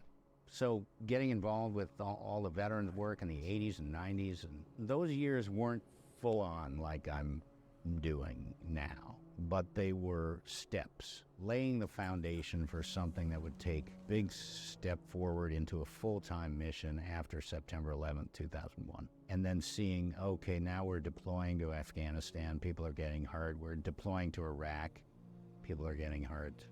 Families are losing loved ones. It's a painful time, especially for our military. I just wanted to do something to support them. So I volunteered for the USO and started going out and visiting. USO is in case you don't know what the USO is, its whole purpose is to support the military. They're on bases and everything, and that's all they do. You go to a USO, there's USOs at airports, there's USOs like just randomly across the, like same thing with VFWs. The whole point is just supporting vets. You can go in there and it's a place you can chill, like sometimes they're rec centers, they're places you can get like something to eat. You know, it just depends where it is, but it's always a place that you can go as a military or a vet. You're always welcome. The war zones and military bases and hospitals and just, you know, walking in and shaking hands and just visiting with people. 9 times out of 10, they didn't know what my name was, but they knew Lieutenant Dan walked in the room. So they would say, "Lieutenant Dan, what's your name?" You know. And so I'd introduce myself, and they'd want to talk about the movie, and it'd be Lieutenant Dan this and Lieutenant Dan that. After doing several of those tours, I finally, you know, I had musicians I played with for fun, and I thought it'd be really cool to, you know, to do what Bob Hope did, which was go out and entertain, play music, and have a show. Because I'd been on several USO tours where there were performers, and I was Lieutenant Dan, you know, waving at the crowd. But there were performers, singers, and, you know, cheerleaders doing their thing, and it was entertainment. You know, that's what the USO provides. And I thought, well, I want to be a part of that. So I kept bugging the USO, and eventually they set up a tour where I could take my my musician pals with me, and I thought, okay, what am I going to call this? Well, most people know who Lieutenant Dan is, but they don't know Gary, so I'll just call it the Lieutenant Dan Band, and they'll go, what's that? And then they realize Lieutenant Dan is actually in the band. So it was kind of cool. Well, the foundation grew out of all that. The Gary Sinise Foundation came after, several years of working, with the USO, with multiple other charities, military nonprofits. One way that I found that I could support more people was by supporting a lot of different military and veteran and first responder nonprofits. So I would hear about something and call them up and say, hey, can I come and help raise money for you, or do some PSAs for you, or bring my band for an event, or whatever. I want to help you so that you can raise more money to keep doing your good work. And I ended up doing that with many, many things. I think 25 or 30 different organizations over a long period of time. And the next thing that I would do would be to create my own nonprofit. So having done that for a long time, you think, well, what are you going to call it? By that point, 2010, 2011, I had been doing it for so long, and people were recognized that I was serious about it, and I had a fairly strong reputation within the community and within the nonprofit military world. And the name of the foundation was clear. I'm just going to put my name on it, and I'm going to make sure that people know if I'm putting my name on this, it's serious, and that they can trust it.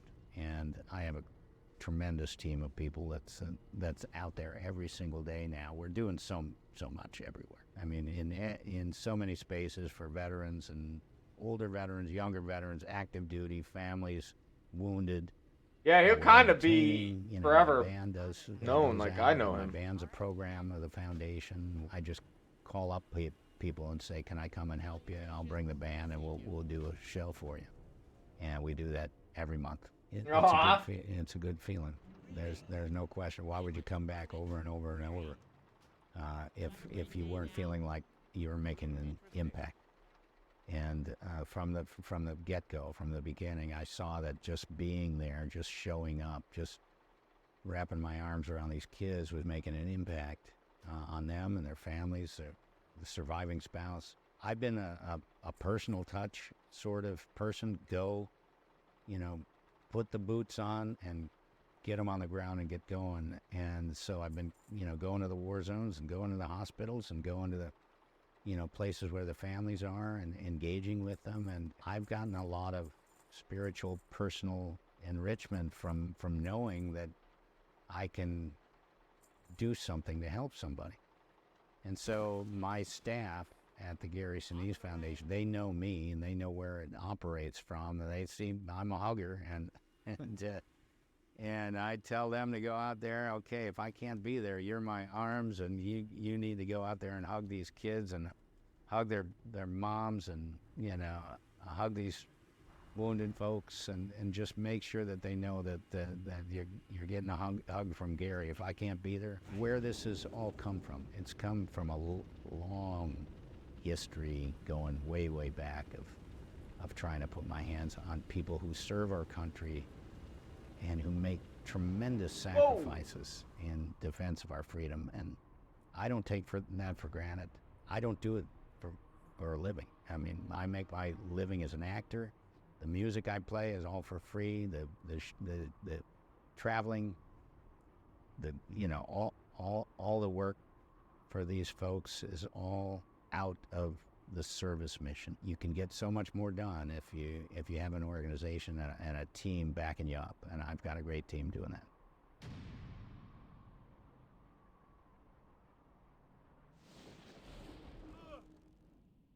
Well, good for it to knock me all the way over there.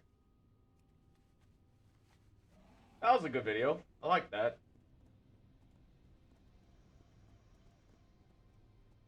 It feel like a 28-minute video. I don't know what it is, but dear God, this time feels a little slow these days.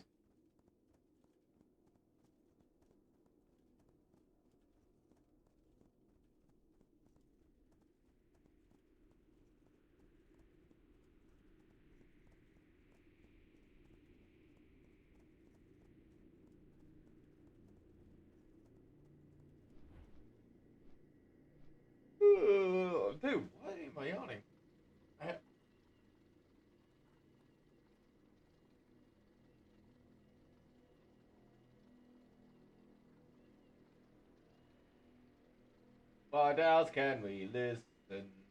Ooh.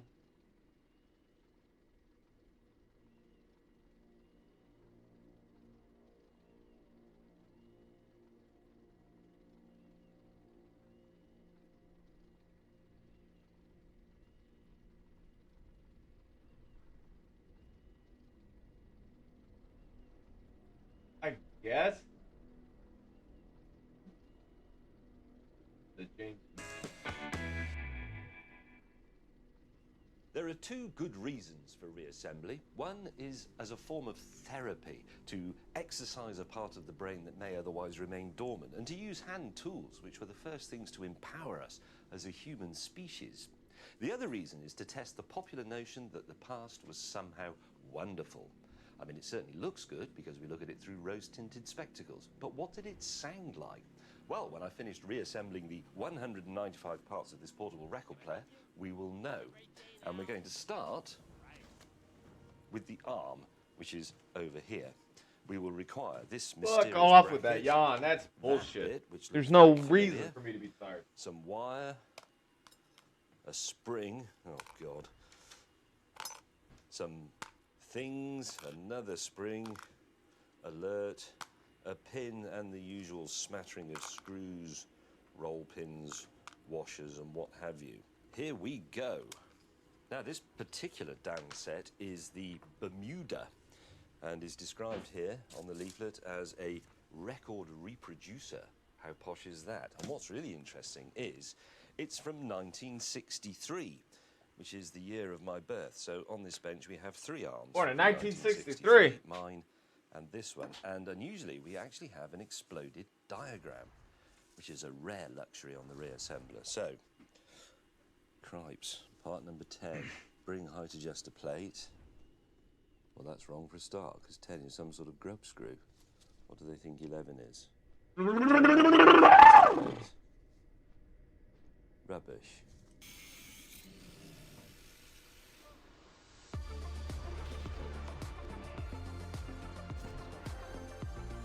Records are a fantastically fond memory because I would run home from school or run to the record shop with my birthday money, my £1.99 or whatever, and buy a record, and that was incredibly exciting, and they were wonderful things, but that's because I was 14 years old. Everything is exciting when you're 14 years old, and ice cream is, you know, meeting a girl, it's just all deliriously thrilling. Well, maybe it's still it. We'll find out in a minute. Anyway, I've done a bit. I've put that in. And that is the tone arm height adjustment plate. The tone arm will hold a stylus, the point of contact between the recorded music and its electromagnetic reproduction, all of which represented a quantum leap in the consumption of popular music. The great development when I was young was the cassette player, because you could buy a blank cassette, say a C90, 90 minutes, and then you could record your records and all your mates' records, and you could make a party mix, which was a godsend. But you couldn't do that like a download. You couldn't sit there and take 10 seconds to download a song. You had to do it in real time with your fingers on the buttons of the tape recorder and the records. You had to listen. You had to have the party by yourself before you could then have it again with your mates. And it was technically illegal. You know, people used to say home taping is killing music, but it didn't seem to be, as far as we were concerned, it seemed to be spreading it like wildfire, because we could all listen to it. Only one person had to actually buy the record. Everybody else could just steal it. It was brilliant. Right, so that clamp holds the pin. The pin is already through the slot. That pivots very smoothly. That's nice. You simply clip that in wherever on the spring you think is relevant. That's that. That's the arm. It's definitely a bit of a record player, isn't it?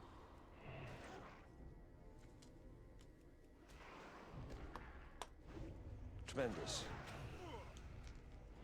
Now I think, having studied the diagram, that everything else I'm going to do will have to take place either side of the chassis, which is the big plate here. I want to mount the arm on this bit, which I'm going to call the tower. It's got a nice component. I do need this complicated, riveted together little assembly. you can only take the portable record player as far as the extension lead would allow you, I suppose. But the great thing about it was that the early, sort of, my grandmother's era, record players, or gramophones as they were usually called, were pieces of furniture. They were like sideboards, and they tended to be in an important place in the home, such as the sitting room. And if you wanted to listen to a record, you had to sit there while your dad smoked a pipe and your mum did a tapestry or whatever, and that was just not very conducive to teenage revolution. You had to wait for your parents to go out. But once they made a portable record player, that means you could go and hide in your bedroom with it, or in the loft, or the garage. You could carry it around to your mate's house. Before you knew it, you had punk rock, cars were on fire in Paris, and all the rest of it. It was fantastic. So I'm going to attach the housing for the mechanism that detects which size of record is about to play. History generally records that the teenager was a bit of a 60s invention. Didn't really exist until then. People went to school, and at the age of 14, they instantly turned into their parents. And things like transistor radios, portable record players, they were the beginnings of music on the move, I suppose. They're what led ultimately to things like, smartphones with MP3 files, iPods, and all the rest of it. The CD player, the portable CD player, the Walkman cassette player, they all made music more and more accessible in more and more places and available ultimately on the move. So, yes, I suppose this could be seen as something of a revolutionary artifact.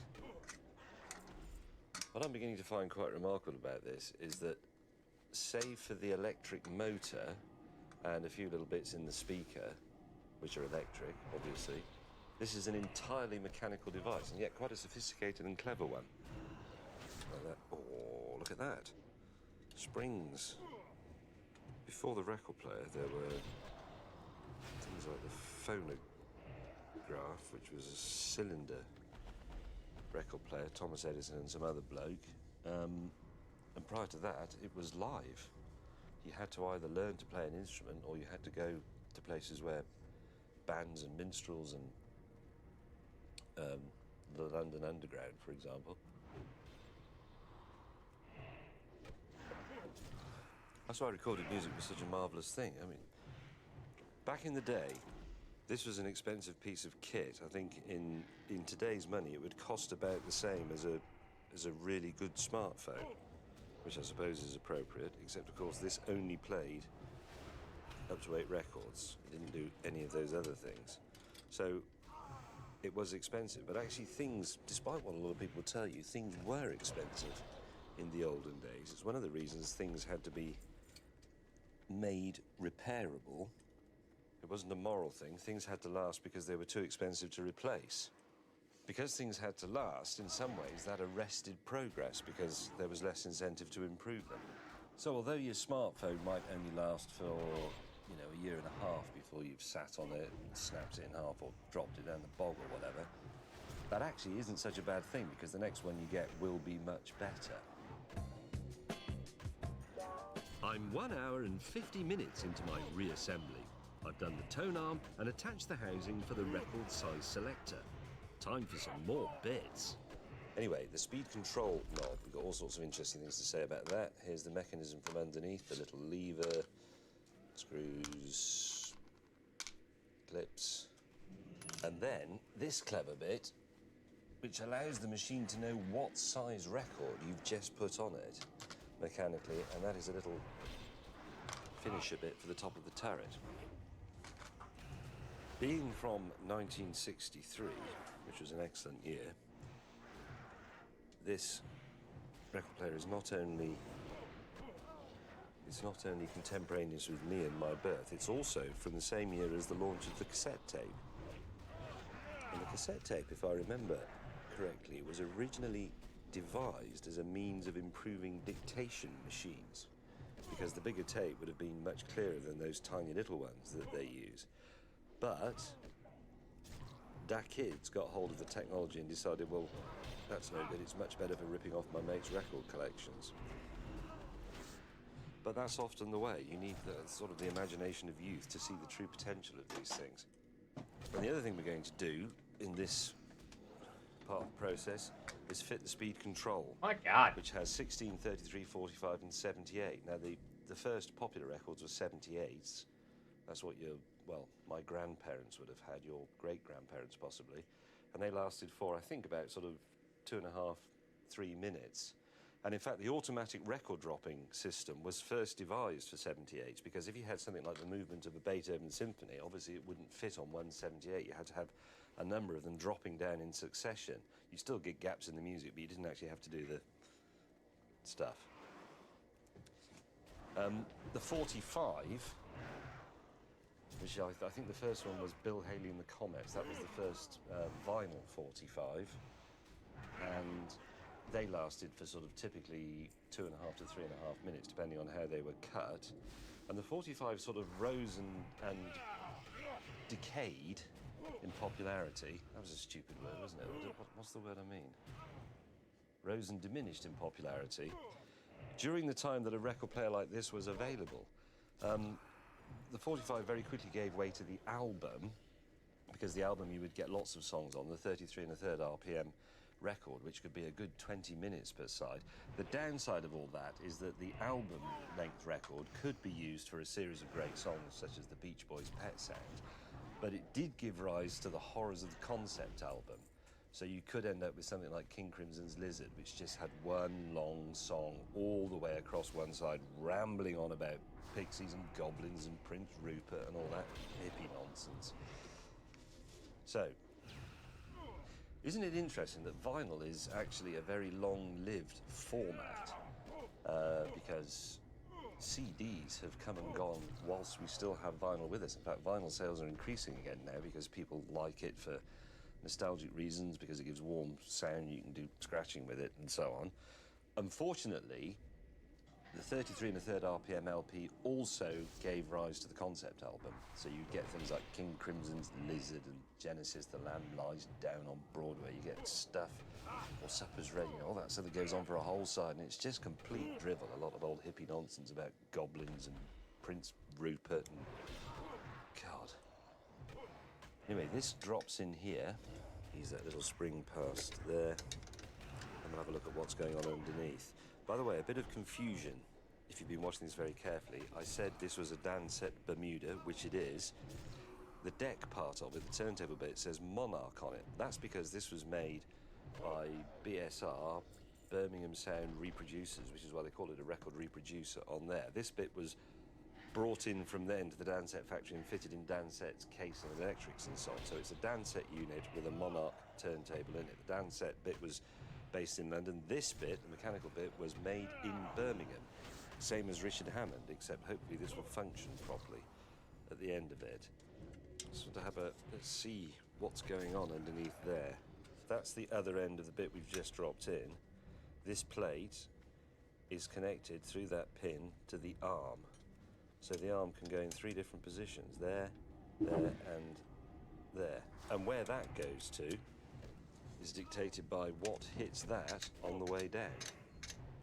That's the little thing that the record hits. You imagine you've got a record that big or that big or that big. As it goes down, it clouts that, and how much it clouts it and how far tells the mechanism underneath what size the record is and where to put the needle. It's brilliant, really. Now, speed control.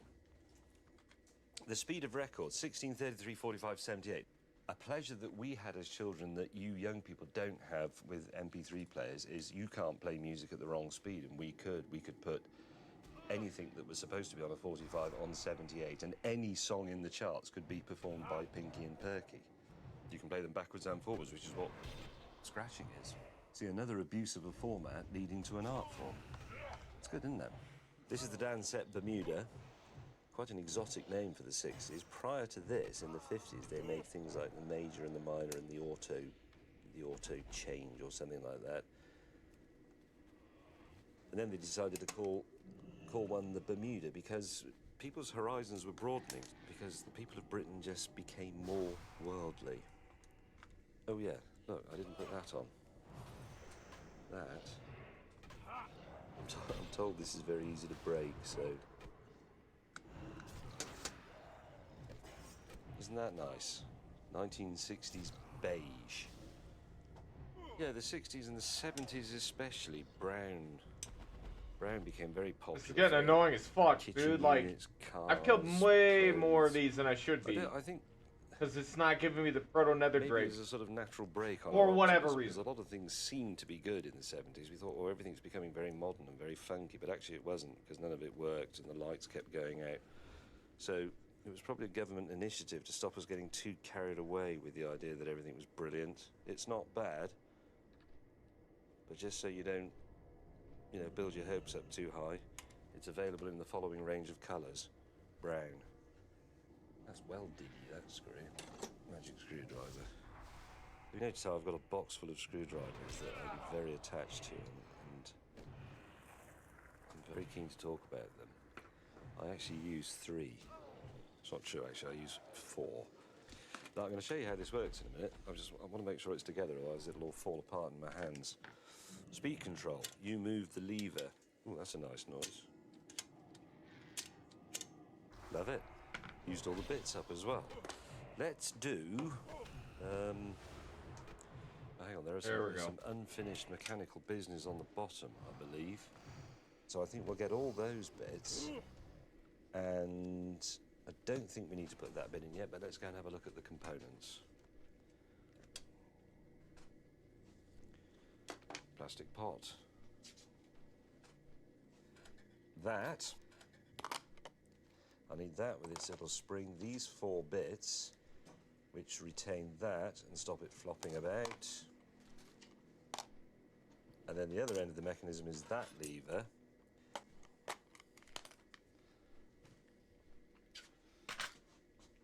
Hang on, let me just think about this for a minute, because I'm finding there's something slightly unconvincing about this arrangement. So that would go on there.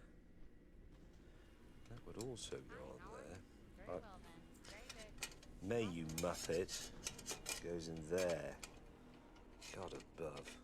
Right, that's better. Now that can go on there and there. And that end, I'm guessing, must have to locate in there.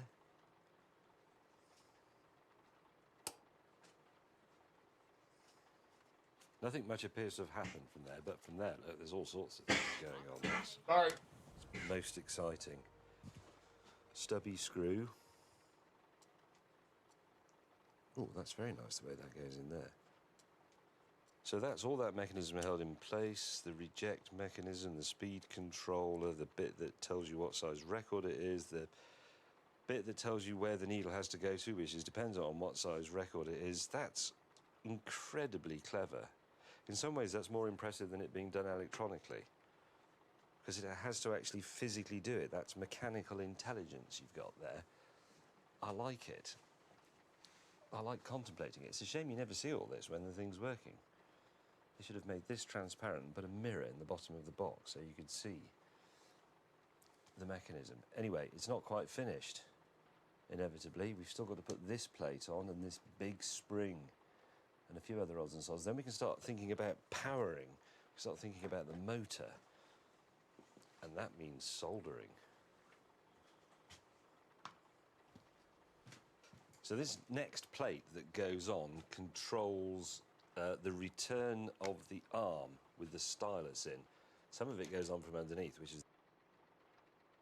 As much as I like James May building a record player, it's not very, it's not easy when you can't see it.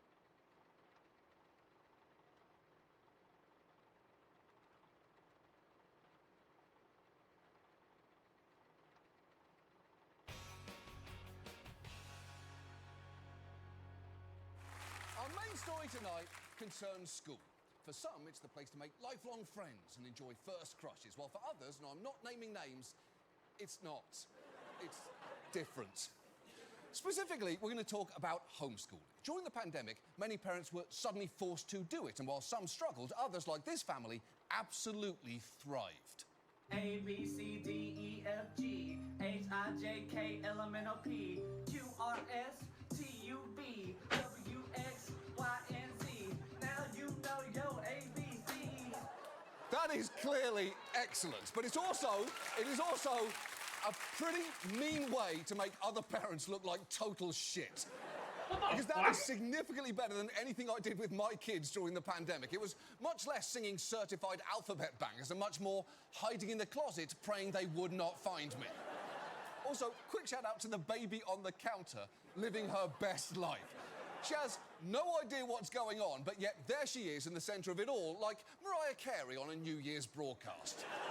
Now that family, like many, eventually sent their kids back to school. But for some, homeschooling isn't just a pandemic-era necessity, it's a way of life. And you may have heard a stereotype of homeschoolers being Christian conservatives who object to what kids learn in public school environments. And I admit, those people do exist. Take this man who offers this pretty shaky rationalisation for pulling his kid out of school. I think the type of content on what they're teaching about sex or anal sex, that my third-grade daughter should not be in a classroom where a teacher... He's a ginger! God damn it. Experience in school. Through friends in other spots that had been kids at those ages, because mine And was he's got a big-ass only in beard. first grade when we pulled him. Dummy! Well, that sounds like total bullshit. Although I guess I do basically agree with him there. Things that are definitely not happening should continue not to happen. But the truth is, the homeschooling community is much broader than just right-wing parents afraid of hypothetical third-grade lube demonstrations. By one estimate, there are now around 2 million children being homeschooled in this country, and parents can choose that for all sorts of reasons. Maybe their kids have social or health problems or disabilities that aren't being accommodated. Maybe they're families with legitimate fears about school safety or who are in the military and move around a lot. And there's also a growing number of black parents opting to homeschool due to whitewashed curriculums and zero-tolerance policies in schools that disproportionately criminalise their kids at an early age. So there are lots of reasons to do it. And the fact is, for some kids, getting to be homeschooled can be genuinely transformative. At 15, Victoria asked her mom, Bernita, to take her out of Detroit schools. She says she was being bullied relentlessly for her appearance, and it didn't seem like her administrators cared. It made me not want to ask questions, you know, or not want to ask specific questions because I'm like, oh, am I like, they gonna call me dumb? When you transition to Well, she could homeschooling, also how did you start to feel about deal yourself? with some I fucking felt more portion confident. control, at least. It was just like a, kind of like Sucks a that the sunshine. Like, cheerleader are making fun of her, but goddamn. That's great. That is very It's nice. way too heavy for a I know child. that's not something you usually hear me say after a clip on 18? this show. Get it. It's usually a variation of that's horrible, Considered that's abuse, heartbreaking, or almost. shut the fuck up, you baby bitch lawn dance. So, frankly, this is a welcome change of pace. The point is, the ceiling of how good homeschooling can be is admittedly very high. But the floor of how bad it can get is basically non-existent. Because to an extent that you may not realise, in many parts of the country, homeschooling is essentially unregulated, which can result in enormous damage. So given that, tonight, let's take a look at homeschooling. And let's start with the fact there is a lot that we don't know about homeschooled kids, from exactly how many there are to what they are learning. When I said there are around 2 million of them, the reason that's an estimate is that, depending on the state, homeschool families might not have to report what they are doing at all. In these 26 states, parents simply have to file a notice once a year with officials to let them know that they are homeschooling their child. In these 13, they only have to file a notice once with no requirement to check in ever again. And in the remaining 11, they don't have to notify anyone at all. And when it comes Shit, to my education state's that way. itself, They don't have filing a to tell notice is anybody. typically where supervision stops, as in most states, there is no oversight and no evaluation by anyone of the academic program and of students' progress. And homeschooling advocates will tell you that that is not a concern, and the parents will simply come up with all sorts of innovative ways to teach their kids. Here is one parent enthusiastically explaining how he taught his kids science. I can't tell you how many times, in my home, in our kitchen table, we've dissected, sheep eyeballs or frogs. Kitchens are great labs for this kind of thing. Where does somebody, And so they'll where does somebody together- get a sheep eyeball? Well, John, you can just Google sheep eyeball for homeschoolers. I didn't There's know lots that. of people. Absolutely. Okay, first, are kitchens the best lab for this kind of thing? I think probably labs are the best lab for this kind of thing. I'm just saying, maybe don't go dissecting sheep eyeballs in the same place where you cut olives for salad. Also, do not Google sheep eyeballs despite what that man just said. I did it, and I'm not even going to show you the result unblurred because it is too nauseating. Suffice to say, it looks like what would happen if an oyster had a butthole. And while that man was clearly willing to go to impressive lengths for at-home science lessons, not everyone has the time or the resources to develop a curriculum from scratch. That is why there are big publishers who offer materials specifically tailored to homeschoolers. And much of that market is dominated by these three Christian textbook publishers who promise learning through a biblical filter. And look, it is absolutely a parent's right to educate their child with religion if they so choose. But the quality of some of these books can be troubling. For instance, one current Abeka history book says that the beginning of the 20th century witnessed a cultural breakdown that threatened to destroy the very roots of Western civilization. The cause of this dissolution was an idea or philosophy known as liberalism. Meanwhile, a God, from you ACE Jesus. celebrates the Confederate General Robert E. Lee as a devoted Christian who practiced his Christianity in all his dealings with others. And a science book from Bob Jones University claims that biblical and scientific evidence tends to support the idea that men and dinosaurs existed at the same time. And if you're wondering what that would look like, ACE actually had a workbook featuring this rendering, implying that not only did men and dinosaurs exist at the same time, but they were totally cool with each other. Hank, great tucked-in shirt. Did you see that dinosaur over there? Sure do, Bob. Love those jeans, by the way. Should we run? No way. These dinos are chill. Let's just keep whacking these leaves with that one sword knife that you brought. But while all of that is pretty troubling, the truth is, in many states, the rules and oversight can be so lax, parents don't ultimately have to teach their kids anything at all. Just watch as this former homeschool student breaks down her daily schedule. This is my actual list of assignments. We've got the date at the top. I would have been 12.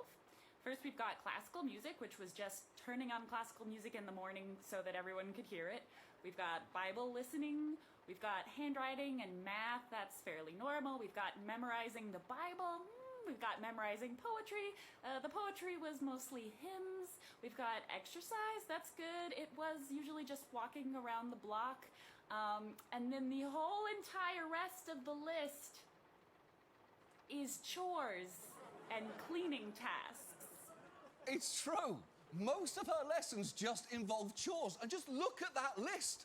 That is a lot of cleaning demands. Who was her parent? This guy? I mean, Mr. Clean. Absolute zaddy would, will, and I'll take seconds, but Zaddy. as hot as he makes doing chores seem, it's not an adequate alternative to education, is it? Although I will say, even that is a preferable alternative to the single worst homeschool curriculum that we found, whose creators excitedly promoted it on a podcast. We are so deeply invested into making sure that that child becomes a wonderful Nazi. And National by Social. homeschooling, we're going to get that done. Well, that is terrifying. You never want to hear a mother lovingly utter the sentence, "My kid's a wonderful Nazi," outside of maybe if they're praising their son's performance as Rolf in The Sound of Music. And even then, just say wonderful Rolf. What's wrong with you? That woman and her husband actually launched their own online community, Dissident Homeschool, in 2021 after she had a, quote, rough time finding Nazi-approved school material for her homeschool children. And you know what? Good! That probably shouldn't be an easy Google. In fact, if you search for that, it should probably autocorrect to, "Did you mean how do I take myself to jail?"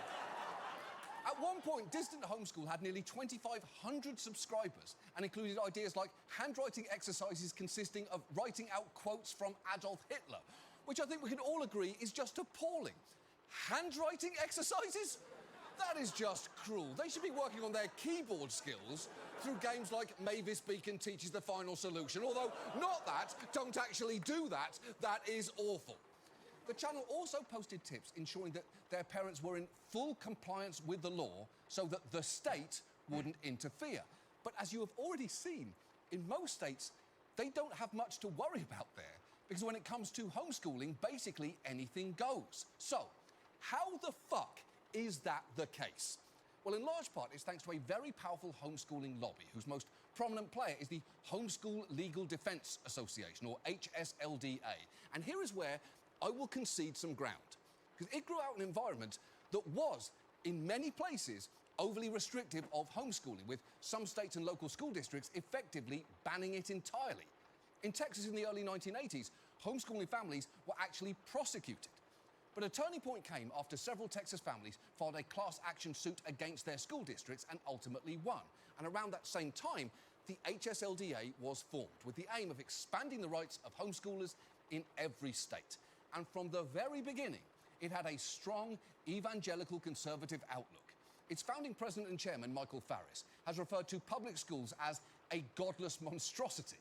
And here he is back in 2004, speaking to the Christian Coalition and describing his long-term hopes for the next generation.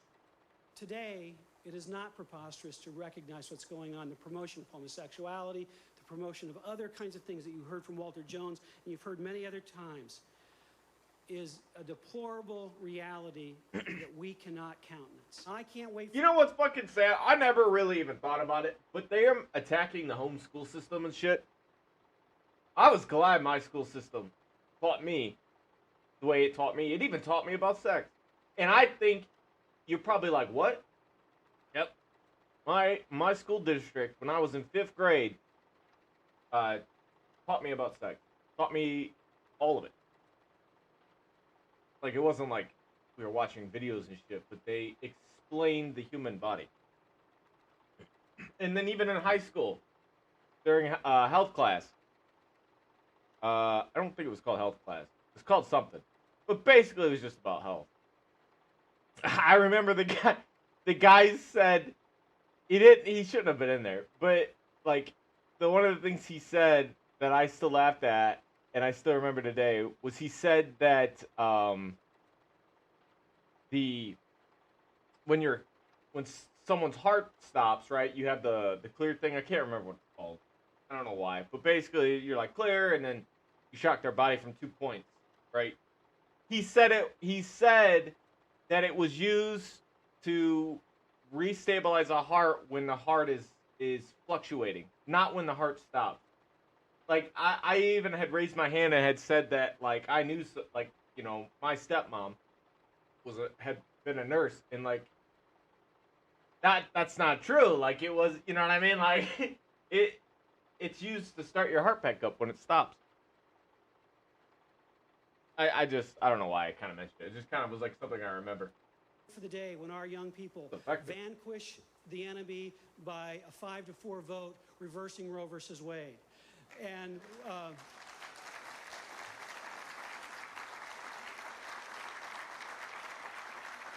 where we vanquish the specter of same-sex marriage.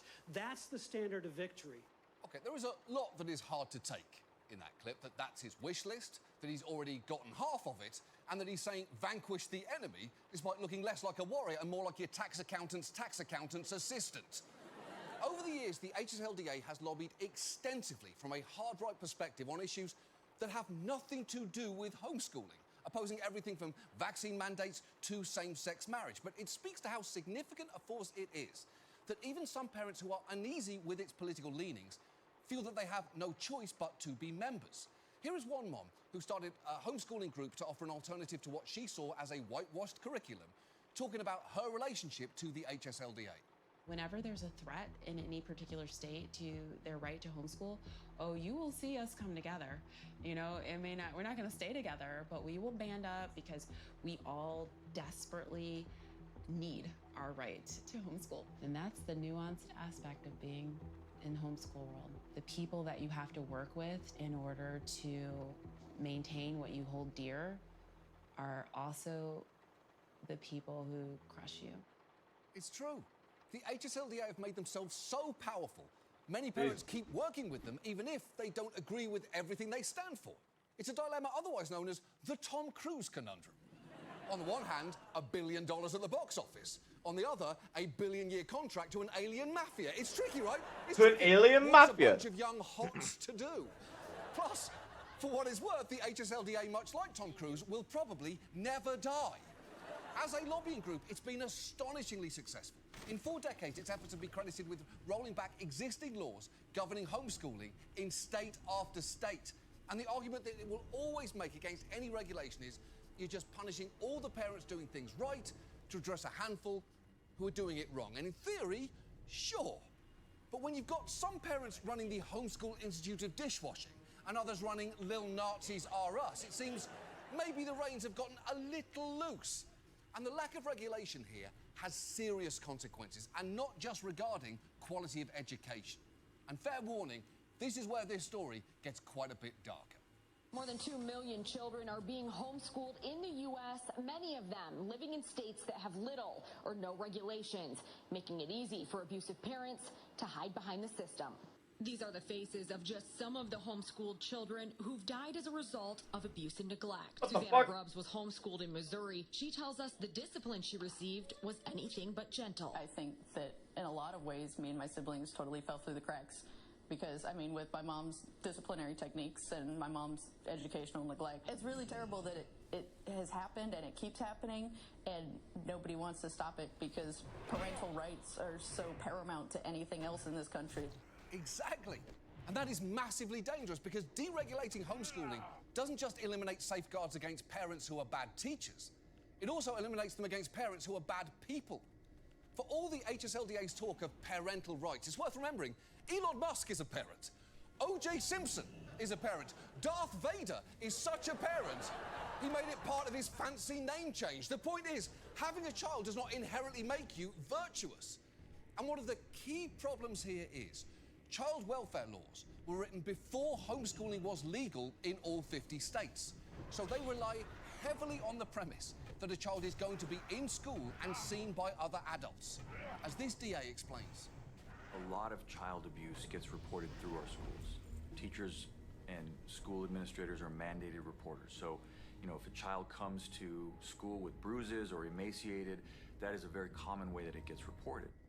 Right, because the fact is teachers serve multiple functions at school in addition to education. They watch out for signs of abuse, they chaperone school events, and they pretend not to know why Ellie won't sit next to Rachel, Rachel won't sit next to Kelsey, Kelsey's not talking to Ethan, even though Ethan's having a joint birthday party with Kelsey's brother Bryce, who just happens to be Rachel's boyfriend since last period. And they do all of that while also trying to teach long division. Teachers are superheroes who should make $1 million a year. So you can probably see the fact that it is possible to pull a kid out of school with no questions asked or follow-ups allowed could easily be exploited by abusive parents, especially as most states don't even screen homeschool parents for red flags. 48 states have no background check process for parents who choose to homeschool. In fact, even if you have a prior conviction of a crime against a child, you can homeschool them. A study done in Connecticut found that of the 380 students withdrawn in 6 districts to be homeschooled, 138 lived in families that were the subject of at least one prior report of suspected abuse or neglect. And yet, despite this, at every turn, the HSLDA has vigorously fought efforts to put any guardrails in place. Here was their then president in 2015, explaining why they fight all regulations, even ones explicitly designed to prevent child abuse. Child abuse is a parental issue, isn't it? Any child, whether they be a non-homeschool child or parent, whether they be a homeschool parent, they can abuse their children. They have the potential to do it. So why should we, for just a few, why should we, for just a few, invade all of the other innocent parents? That's prior restraint.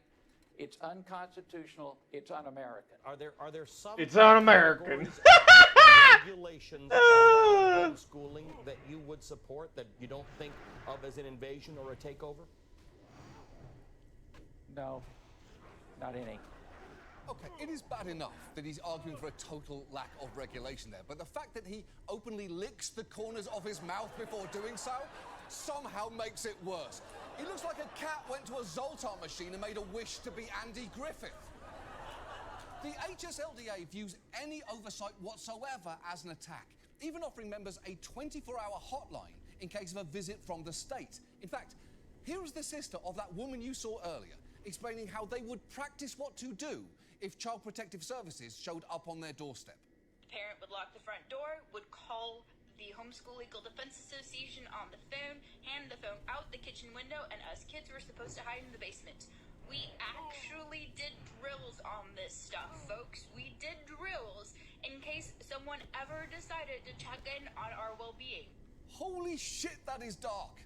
Drills are meant for practicing what to do to avoid getting hurt, not to avoid getting help. It's why fire alarms say pull here in case of emergency and not snitches get stitches. And the thing is, because of its committed membership, the HSLDA has the power to stop any kind of oversight in its tracks. Take Rayleigh's Law, named after an 8-year-old girl in West Virginia whose father pulled her out of school after he was reported for abuse. She died of neglect only a few weeks later. Now, eventually, legislators proposed a law that would prevent parents from withdrawing a child from school when there is a pending child abuse or neglect investigation, or when a parent has been convicted of domestic violence, child abuse, or neglect. And it seems like that law would be easy to get passed, right? But as the legislator who proposed it found out, not so much. There were groups, I want to say there's like this homeschool defense fund group that came out against Rayleigh's law. The HSLDA. That's it. And there were quotes about how awful this bill was, and it's an attack on homeschooling, and you know, they want to move the goalposts. That's what you do in politics, but I always thought maybe protecting children, you wouldn't actually go about that. Right, and that seems pretty reasonable. And if the HSLDA thinks trying to protect kids from being taken out of school by people convicted of child abuse is an attack on homeschooling, they're saying quite a bit about what they believe homeschooling to be. Right. If Chili's responded to a health inspector writing their workers up for pissing in the skillet queso with, "This is an attack on everything Chili's stands for. It is the majority of our staff for the minority who piss and shit in our Presidente margaritas," you'd have some questions about what Chili's thinks it stands for.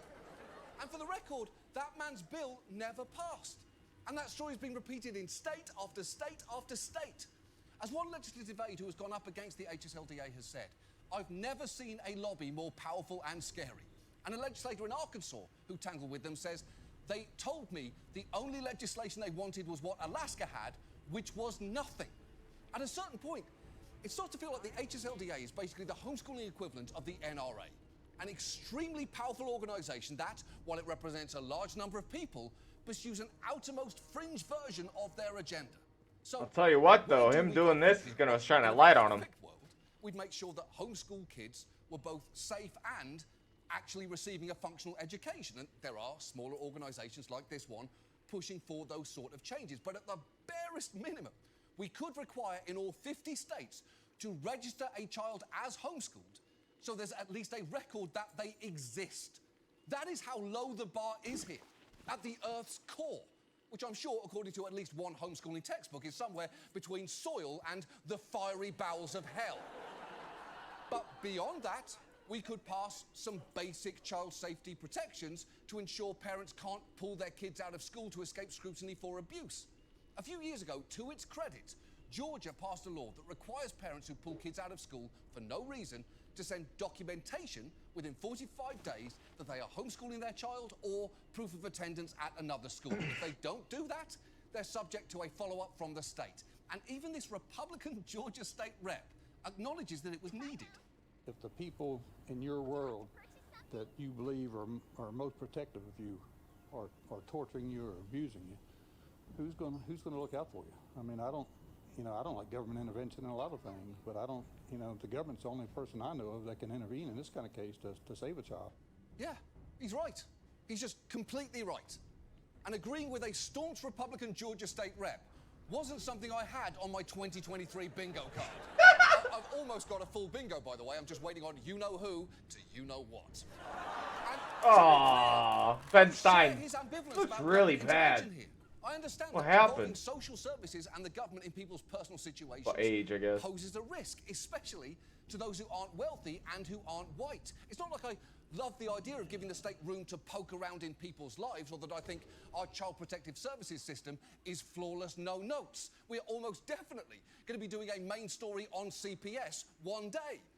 But it does seem like giving parents a get out of all scrutiny free, no questions asked card just isn't the answer here. Because being a parent doesn't automatically make someone moral. And being with a parent doesn't automatically make a child safe. And the truth is, a few extra security measures would not hurt the many parents who homeschool their children responsibly, but they definitely safeguard against those who use personal liberty as an excuse to neglect or harm their kids.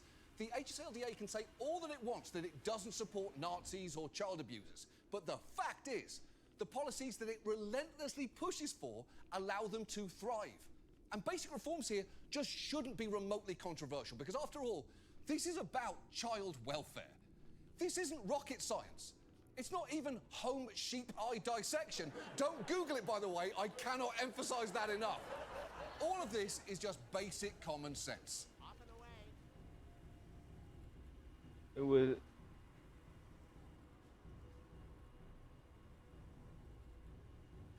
Interesting.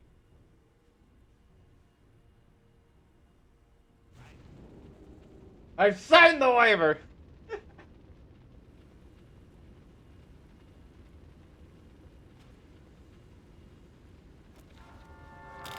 Have 5 fresh comedy Goliaths primed and ready to humiliate themselves in a series of tricky tasks, all in the vague hope of taking home this, the Taskmaster Trophy. At the end of the series, only one of them will take home my shiny golden bonce as the ultimate winner of Taskmaster. So, without further ado, let's meet our new contenders. They are Al Murray, Dave Gorman, Paul Chowdhury, Rob Beckett, and Sarah Pesto. And here, my faithful servant and would-be friend, Alex Horn. Oh, it's like how you get around the area. Tell them all a bit about yourself, Is Alex. it? I guess. Yes.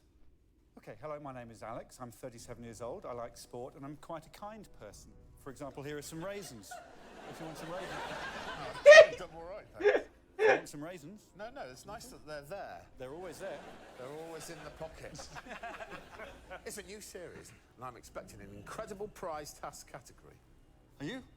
You're great. So, to kick things off, we asked our contestants to bring in their most flamboyant clock.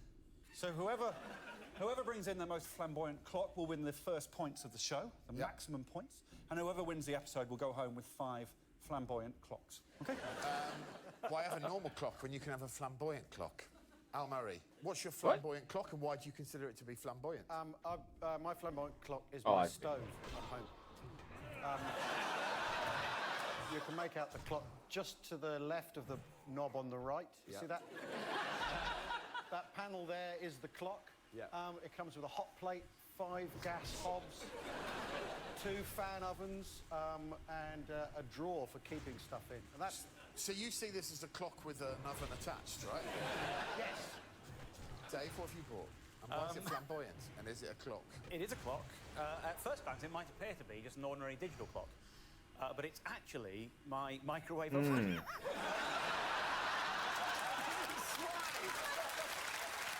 I would argue this is far more flamboyant than an oven. Well, of course you would. Well, yeah.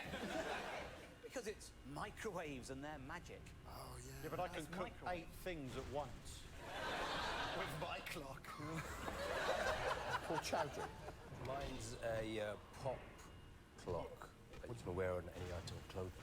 I've had this for 30 years, this clock. Yeah? Where's the flamboyance? You can wear it with anything. It's flamboyant. Yeah, no, but where's the flamboyance in the clock itself? If I go out wearing Al Murray's oven, I'm looking flamboyant. Oh, it's a disease cure thing. Where's the Okay, flamboyance? that's nice. Where you can put it on. I didn't if you're realize you. wearing Oh, it. well, I guess that's pretty dumb. You know what I should do is carry. So I you- should just so use it. not even think about that. You can carry that stuff. As being an item that I could attach to a kilt. Rob. Oh, I brought a sundial, a tortoise sundial. That's my most flamboyant clock. I'm very late in the winter to things. Is that because you're still relying on sundial technology? Yeah, so in the summer though, I'm always Bam. there. Pretty flamboyant, isn't it? I don't know. It's the sort of thing my mum would consider wacky. I think your mum's probably quite a nice lady. Oh, she's a lovely woman. She's not flamboyant? Yeah, I guess she is a little bit. Maybe you're right. I mean... okay, it's got... Sarah, what do you... I really like your flamboyant tortoise. Well, I've played this properly and actually brought a flamboyant clock. At last. Okay, so here it is. Oh, God. It's flamboyant, and it's genuinely a timepiece. Yeah. My boyfriend is a huge Freddie Mercury fan, and he doesn't know that I brought it. Are you trying to get rid of it? No, I'm trying really hard to win this episode. Does it belong to your boyfriend? It was a gift from me, so technically I own it. That's how gifts work. It does in my family. Yeah, it does in my family. You can go, well, I'm having that back. Hey, listen, the horrible truth is I'm going to make really brutal decisions. Okay, do you Here want they to start in 5th place? come. It is the Braveheart Pop Swatch. fourth place. Oh no. What's wrong? Well, I can't really explain it, but I'm putting the tortoise. It's not an actual tortoise. In third place, I'm putting the microwave. In second place, this is the big one. You're not going to believe I've done this. I'm putting the stove. I don't believe you. I'm putting the stove, and I'll tell you why. That's a clock.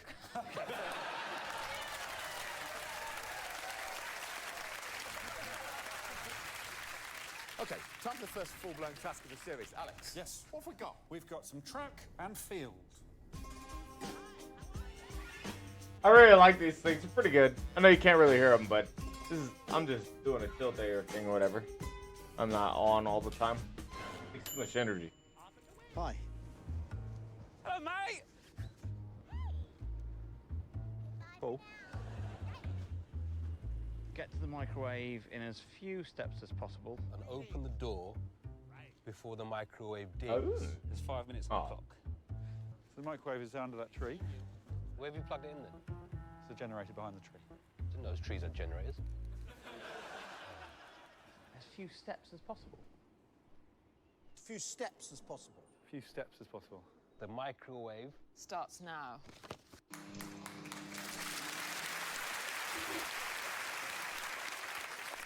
Yeah, a simple task. I wanted you to get to my microwave before the soup cooks in as few steps as possible. I mean, I don't know why it caused any confusion whatsoever. It's a pretty straightforward task. We mixed it up a little bit, though, added a few hurdles, literally, and another hurdle in that I did ask Alex if he could make sure there was a lot of goose shit on the track. Who are we going to see first? I think, should we see Rob? Great place to start. Let's have a look. Okay, can I just give my coat? Yeah. Put it on if you want, mate. Nice in the sun, isn't it? Right, I'm going to roll there.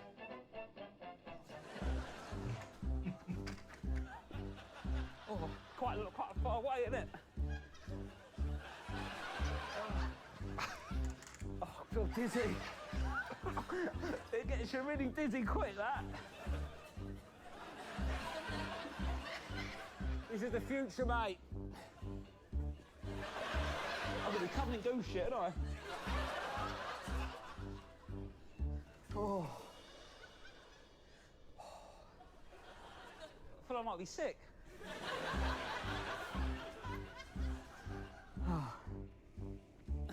Oh, I've just had a coffee as well. Right, the head's gonna explode.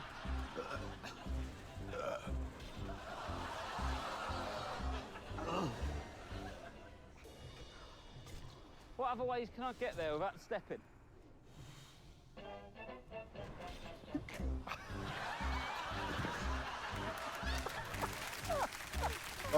Just have to roll it, don't I?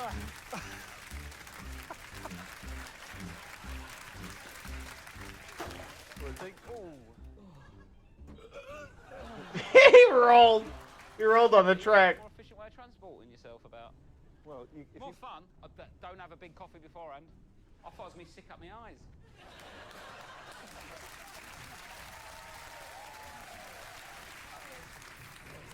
You must have a weak constitution. I don't know why drinking a massive coffee and then rolling around in goose shit would make you feel sick. Any steps involved? There were just a couple of little ones just before the manoeuvre. I sensed a step over the fence. Just before that, because we all saw the forward reach over we go tumble with pike, which is 6.2 difficulty level. There were 4 little steps just before the flip, and that was it. The rest was wrong. Wow. So, and his time was irrelevant. 4 steps. Who's next? We're going to have a look at Paul and Dave.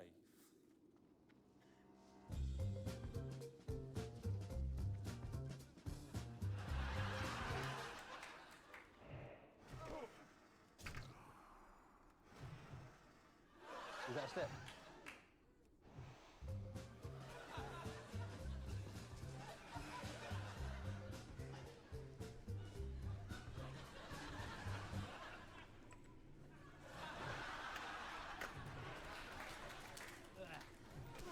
Is that a step?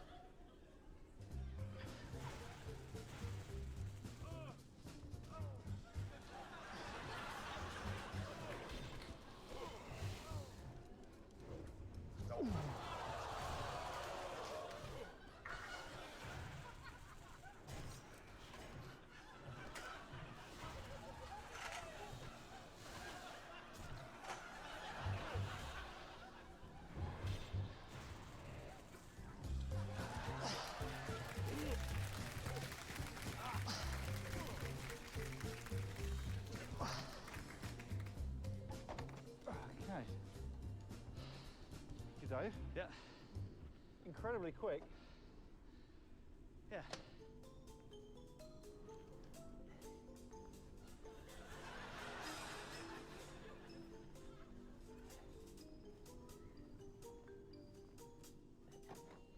Thank you, Paul.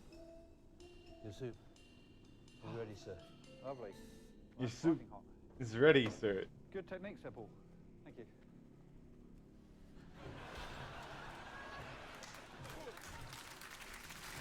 Oh, we're. It's very early for me to be trotting out Chinese proverbs, but that does make me think of the classic, when is a step not a step? When it's on a fucking hurdle. Is that a step? Oh, that was a step. He's already got a catchphrase. It is slightly relevant. He took well over 7 minutes to get there. And the total of steps I counted was 125. So a lot more than if you just walked casually. If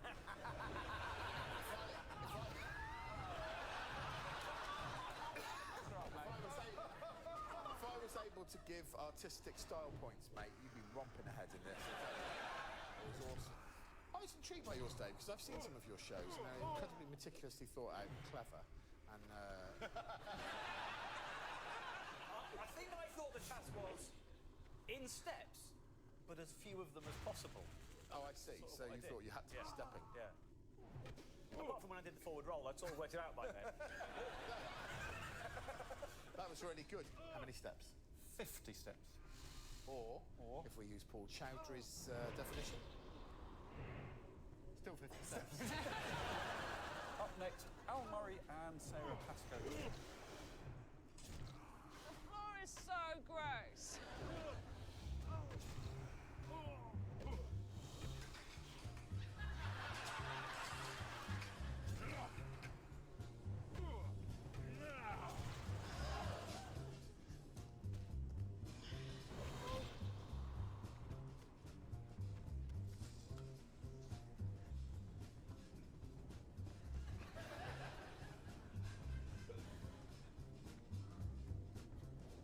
None of it's steps, is it?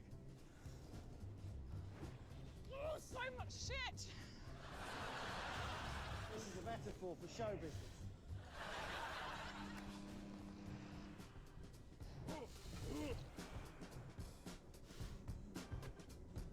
No steps? No. It's so pooey, Alex.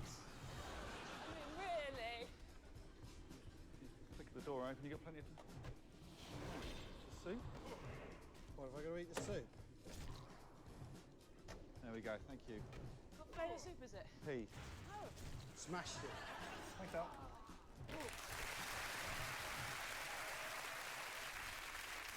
My initial impulse on watching Sarah's technique is it was just fancy stepping.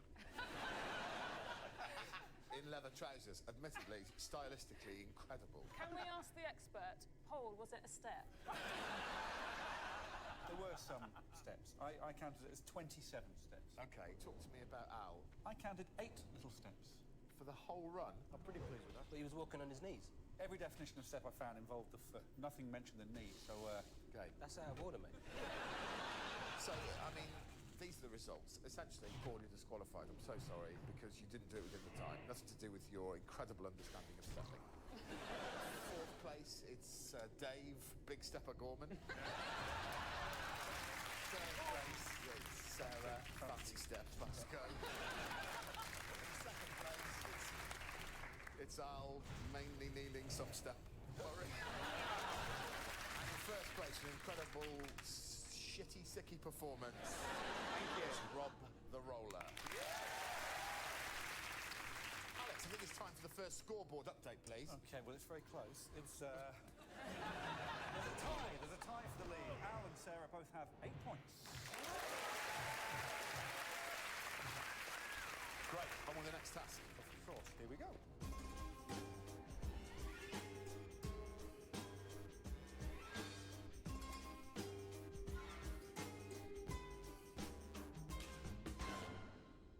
Hi. Hi, Al. What's this? It's for you. It's for me. It's a frozen pea. Well, I'm supposed to eat this. No. Open that first, yeah? Propel this pea the furthest distance. Your pea must land and remain on the red carpet. I'll just frighten this. Will the pea definitely land on the... Oh, so the pea's got to... Well, it's up to you, whatever you think. The pea must land on the... Well, it's going to land on it. That's on the carpet. Well, that'll be on the carpet. There's a pea in there. Isn't it? It doesn't say the pea must land on the carpet. The pea will be on the carpet. It doesn't say it must make contact with the carpet. You do what you think's right, Rob. Well, if Davies has got a problem with it, I'll knock him out.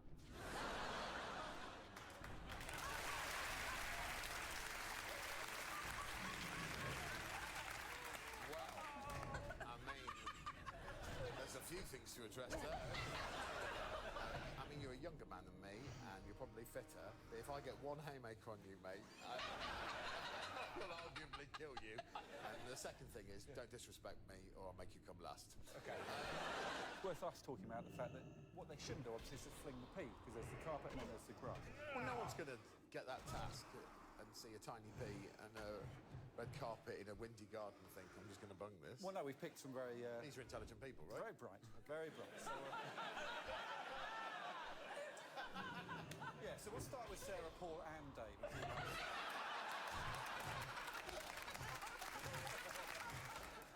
Let's see how far this gets then. This ain't gonna work, is it? I've lost a pea. You gave me a green pea. Now I've got to find the pea. Any clues? I think it's on the grass. I can't see it on the carpet. Yeah, we could spend a lot of time looking for a pea. I mean, but how do we know where it is? Who can see that far? It's on the carpet. Is it on the... It's on the carpet? Yeah. OK, I've got a measuring tape. OK, centimetre. Is this centimetres, is it? Yeah. Have you got a spare pea? It had to be that pea, I'm afraid. It's got to be that exact pea. It's like finding a pea in a haystack. Ah, shit. I'm just going to go and have a sit down. Can I get you anything? A pea? Not to use. Just I quite like a pea. Compare it to? Or... As a comparison, yeah, that'd be nice. And also, you know, I just like as a snack of frozen. I'll get you a pea, but I will mark the pea. If you wouldn't mind. Okay, thank you very much. Oh, that was further. That's further, I think, Alex! It's a new personal best. 18 metres and 27. Hey, I'm glad you went again now. Brought you a pea, but I don't think you should eat it, because I've sort of injected it with black ink. I do trust you, but I don't entirely trust you. Okay, no, that's fine. I'm gonna eat this one. You eating it? Yeah. Swallowed. Oh my God. It's wedged in the strings of the racket. It was there all along. Didn't count. Well, unlucky, I suppose, Paul. No score? No score on that one. Would you like us to measure that? Yeah. No, that's not as far. That's closer to that leaf. Are you sure? Do you want to measure it anyway? Yeah, measure it anyway, because it's on there. Congratulations on 12 metres 11. Thank you very much. I'm very, very pleased with that. Pleased with that. I can't imagine someone beating 12 metres. 17 metres 14. We thought so, didn't we? Yeah. Respectable. Does anyone else want to go throwing a pea? It's pretty fun.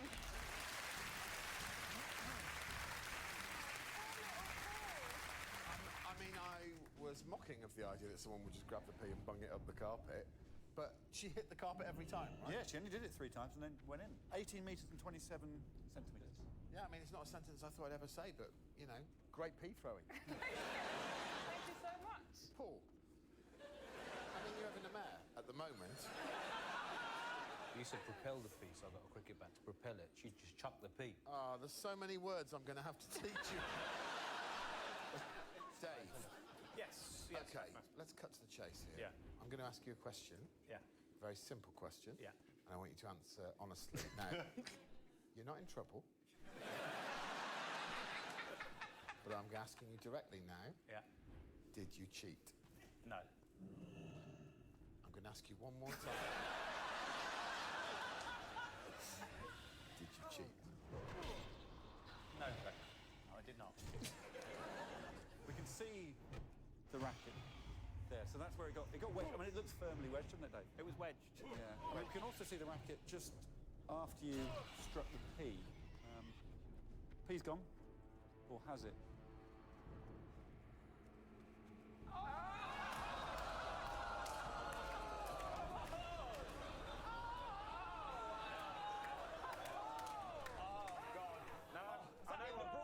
I know what's happened here. At some point, while trying to search for the P, I was using the racket to sweep through the I believe him. I believe Dave. Do you want to have a look at Rob? Rob Beckett? Yeah, Rob Beckett. Okay, here is Rob. Propel! Can I put it in the wheelbarrow and then tip it on the thing? If I go round and round, that's propelling it with force or drive. Uh-huh. And then when I'm finished, fucking bang it on there.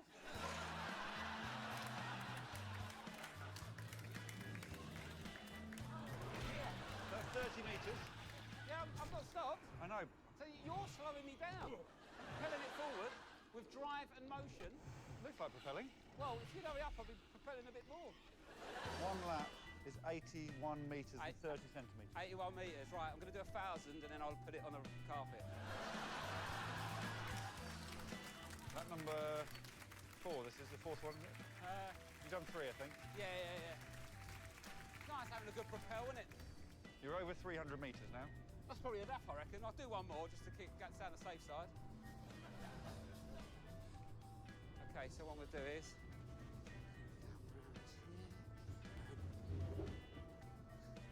Oh! So 406 plus another 8 metres. 414. We call it 414 Right, metres. how long have I got left on the time? Propel, definition. It's a verb. Drive or push something forwards. Mate, I've just drove a wheelbarrow forwards. 414 metres. 414 metres. 53 centimetres. It's landed on the red carpet and it's remained there. Yeah, thank you, Rob.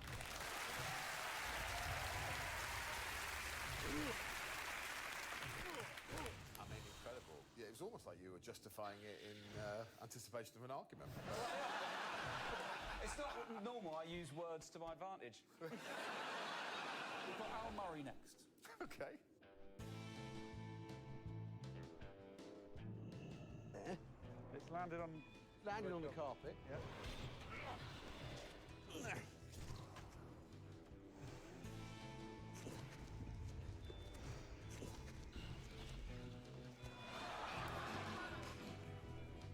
See how far we can get the P to go. Okay. I've got to go as far as I can and back in the next 20 minutes. If we can just go up the M4 as far as we can. 1.6 miles now, Al. This is fantastic. Yeah, making a lot of progress. 16 miles.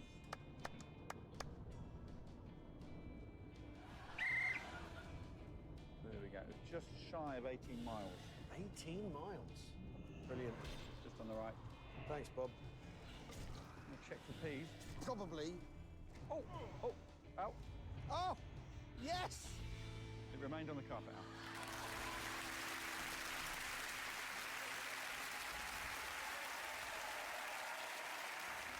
It was propelled, right? Did he propel it? Al paid for the cap. He paid £150. Holy shit! Amazing watching someone pay £150 to take a P to Slough. I can't wait for that taxi driver in the pub going, seriously, the pub landlord hailed me. He's making me drive into Slough for P. Weirdly, I know his niece. Lovely little detail. She's a GP in Croydon. I do like Croydon. How far did Al propel his P? 18 miles, exactly 18 miles. 18 miles. Now, here's the news. Dave has been disqualified for cheating, ladies and gentlemen. I did not cheat. Sorry, that's what's happened, mate. Yeah. That's very bad news. Although, I do admire you having a go. What's great news is, even though you lost it, you did propel the P. You get points. He's in 4th place, and he's got 2 points. In 3rd third place was arguably the only person who entered into the proper spirit of pea throwing. Sarah Pascoe gets 3 points. In second place was Rob with his awesome barrow work, 4 points. And in first place, Al Murray with 5 points. I can't really say it, but it's pretty amusing. Well, we have an outright leader now, and that is obviously Mr. Al Murray. Wow. This is a long-bitten mission, man. Task, please. Okay, I'm really trying my best to please you, and this one is a Christmassy task.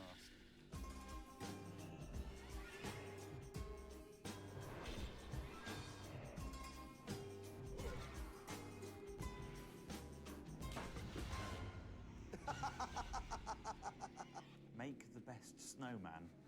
You have 1 hour. Your time starts now. Well, that's pretty tricky, isn't it? It's not snowing. I suppose I should check out the window to see if it started snowing. What's the weather like, Rob? Balmy. Well, it's not going to snow in an hour, is it? No. 11 o'clock sunny, it's 10 o'clock now. No snow today. Tomorrow, no snow. There's no snow this week.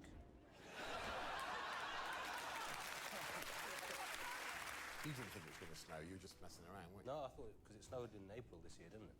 Oh, yeah, After when Prince died and he wrote that song, it snowed in April, then he died a week later, so... Yeah, you shouldn't use that to forecast weather. There's never ever been purple rain. Who's first? Well, I thought we'd start off with a little enthusiastic Rob Beckett again. Oh, little Rob. Little eager Rob. Look at little Rob.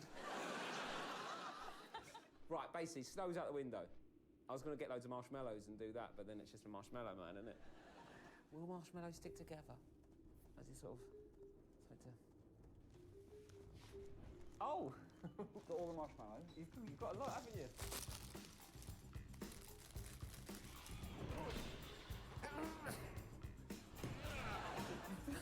That's a bit of one. Not many of these boys. You have to really squeeze.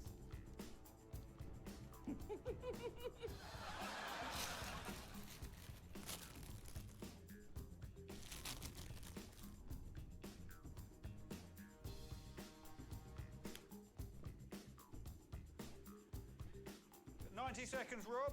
No worries, mate. Thank you, Rob. I'll take that.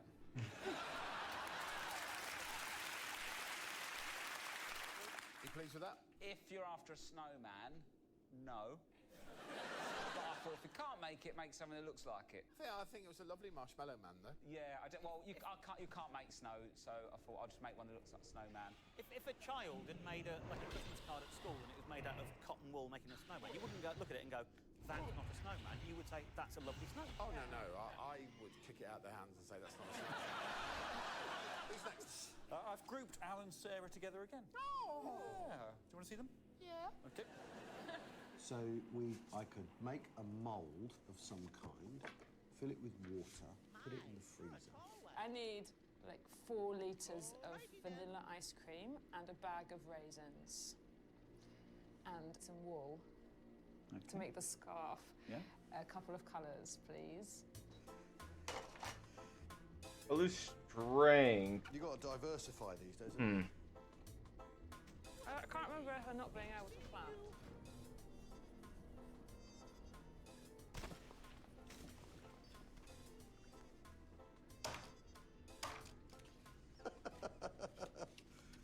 Look, it's a snowman. And then called him Scoopy. Now, some of this is going to be base. Jam it into the tray. Yes! And that's your snowman shape. It is. Okay, carrot's too big. It's completely worthless. For me, at least. There we go. Oh, actually, I've got an idea. There is some ice in here, so I'm going to add some ice to it, which will speed up its freezing process. This will help it along. There we go. Okay, 40 minutes left now. So we're going to... Great, 35 minutes. We'll check it. We'll check it. Should have frozen solid by then. We'll take it out. Job done. Coal buttons. Saying, There he is. I don't want to come out of the box. He's lovely, isn't he? Scoopy. I'm happy. Isn't he nice?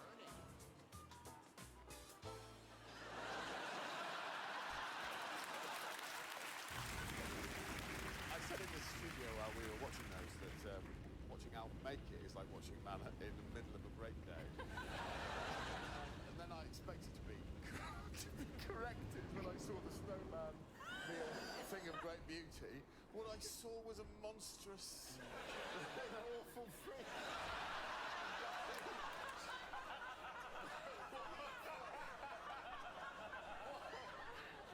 What I see there, I see a creature in pain.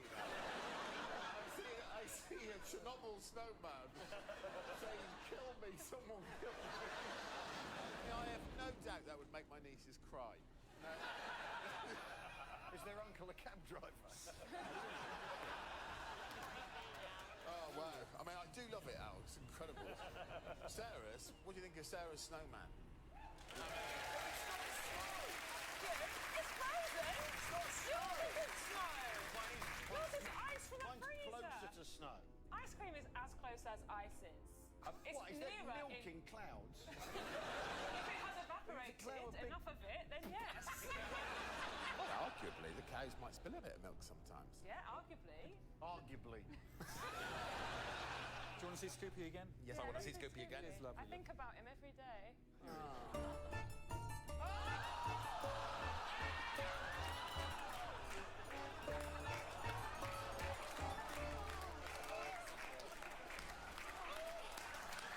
They time-lapsed it melting. You know what?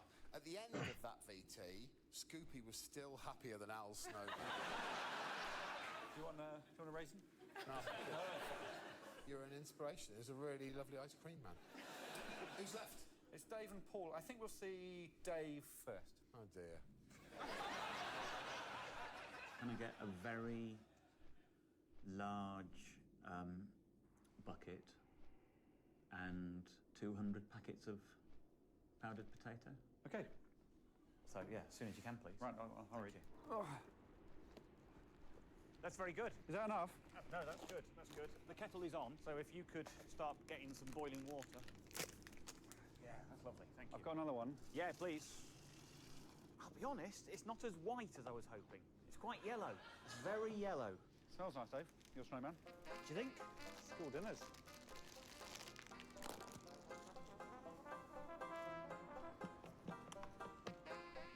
Let's try, see what this looks like. I'm actually quite happy with that. That's all right. It's coming on, isn't it? Is there a hose anywhere? Yes, there is a hose. Is that connected?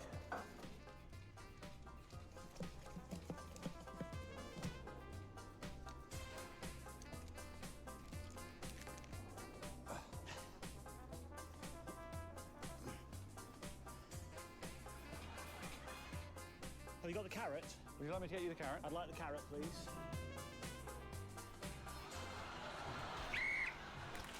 I'm quite happy with that. I mean, earlier in today's show, I was a little concerned about your literal interpretation of some of the task steps, the big step thing. You're back in the game because someone says make a snowman and you ask for mash. Really nice. Thank you. We're yet to see Paul Chowdhury's attempt. Would you like to see what he did? I mean, genuinely more than anything. Okay. Can you buy me a slush puppy? What flavour? It's no flavour. Hi, Paul. A bag of ice, 2 slush puppies, and a white teddy. Excellent. Finally.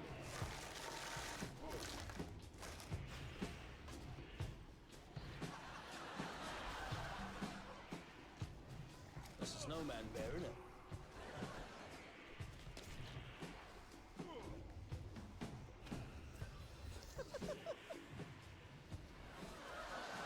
How's that? See the expression and the tears reflects what I'm going through on the inside.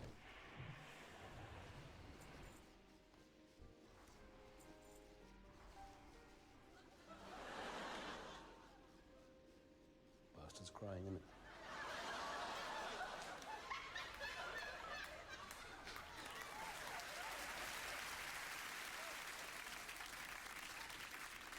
Right at the end, just as the final image of a snowman was in place, he said, "The bastard's crying in it." Let's have a look at the bastard. Oh, it's dark, mate, isn't it? No, It's dark. I'm starting to think we shouldn't be laughing at Paul. I've got so many questions I want to ask you, Paul. My first question is everything all right? Snow bear, isn't it? It's not a bear. It's a rabbit. with It's a some rabbit. eyes on it. That's not a bear. It's a rabbit. It was powerful, wasn't it? In the room, we were moved. Oh, and it's incredible. Look at it. I like it. He used ice. Yeah. I was about to say, and it's something I've written down now, thanks for backing Paul up. He has used something cold in his snowman, which is one of the traditional elements of a snowman. It's built of a cold substance. So in that regard, well done. And I'll go further. If this was about artistry and about creating something that really moves people, That's just all you do? however, we agreed some criteria, and they were, they should be recognisable as a snowman. Traditionally, the snowman's outdoors, like Dave's, for example. Recognisable elements, we agreed. Traditional elements. Like the scarf. The carrot nose, which we provided, the eyes. And then scale. We thought, when people are making a snowman, they normally go for big. Ooh, that's a big one. Big above. Yeah. Yeah. Who's in last place, Greg? In fifth place, it's Paul Chow. Not artistically, mate, number one. In fourth place, it's Rob, because it was made out of marshmallows. Number three, Al. Oh, God, I can't lose to that in the draw. Look at it like a snowman. Al's is monstrous. Second place, we're putting the ice cream Sarah. And even though it wasn't made out of cold stuff, we think that Dave made the best snowman. There it is. It's done. How is it affected the scoreboard? Well, it's tight. It's tight at the top. There's 1 point separating the top two people. There's 3 points separating the top three. And Paul's still in it, so let's have a look. Al's in first place with 16 points. There we go. It's near the end of the show, but before we can find out our winner, there's one more thing to do. So, for the first time this series, will you all please head to the stage for the final task?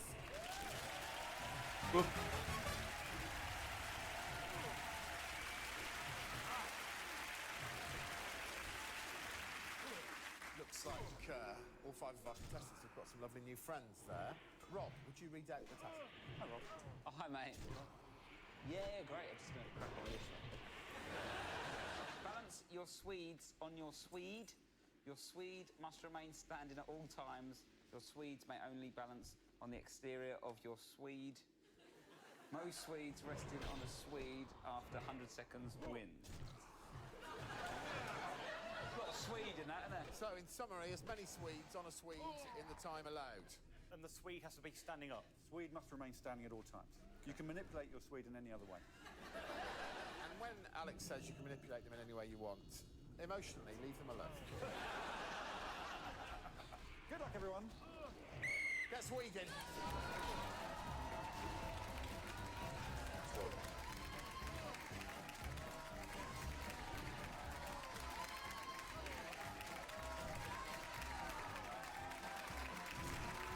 Swedes up. On the head, early on the head. Oh my word. Going back, are you? 1, 2, 3, 4, 5, 6, 7, 8, 9, 10, 12! How's it going, Rob? Not very well. Keep falling off with that one. Also, I've learned having a lady is a bit of a disadvantage on the old space.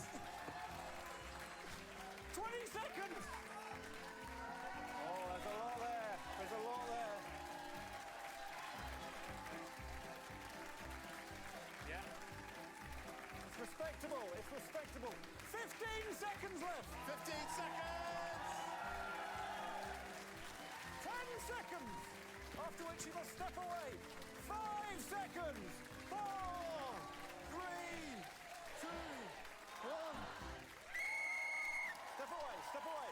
Paul, step away, step away. You can step there. Just that. Ladies and gentlemen, with thanks to our regular Fred and to the London Swedes. You come down, we'll see how that affected the scores.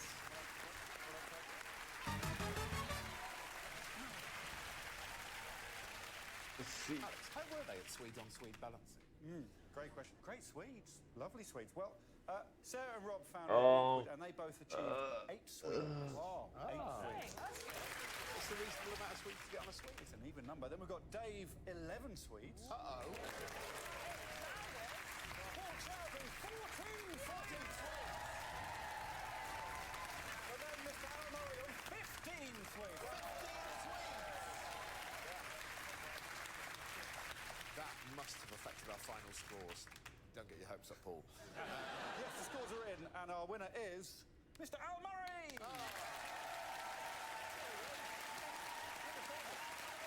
So Al Murray is the first winner of the series and the owner of 5 flamboyant clocks. Please, Al, head to the stage to collect your prizes. So there we are, another exciting series underway. Thanks for all your help, Alex. Thanks for letting me help, Greg. And deck, innit? What have we learnt today? Well, what we've learnt today is if you want to scare your children, just get Al Murray or Paul Chowdhury to make them a snowman. But most importantly, despite that, we found out that our winner of episode 1 of series 3 of Taskmaster is Mr. Al Murray! All right. Thank you, everybody. Good night.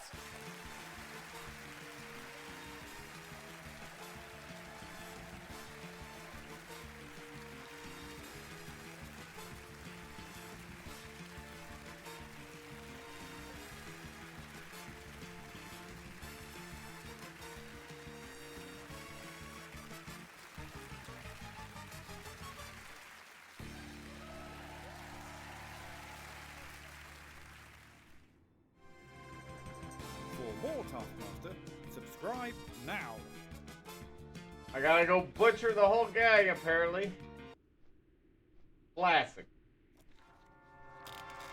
And next to me on his slightly smaller throne is Alex Horn. But who is Alex Horn? Well, you've given me some notes, and according to your notes that you've written, I'm your official secretary. I have some skills and an equal number of weaknesses. For example, I steal things. So that's my resume that you wrote. Oh, that's true, isn't it? Have you ever stolen anything? Yes? What? You've stolen a car? No, in real life. Stole a car? Yeah, last year. Oh, recently as well? So it wasn't like childish hijinks? No, it was unlocked, and keys were in the ignition, and I stole it. On with the show. Today's prize category. What have you Oh, that was weird. Okay, it's quite a niche one this time. The 5 rivals have been asked to bring in the heaviest item that can fit. Oh my god, I almost died. Okay, so whoever brings in the heaviest item that can fit in a shoebox, they'll win the first maximum point of the show. Whoever wins the episode will win 5 shoeboxes full of heavy items. All to play for. Where to start? Paul, hello. How you doing, man?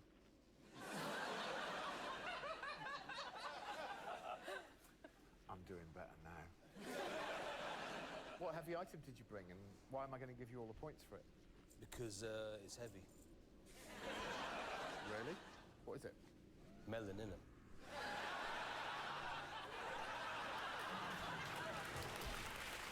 A lot of melon. It is a lot of melon. It's a watermelon. Is melon something traditionally associated with heavyweight? I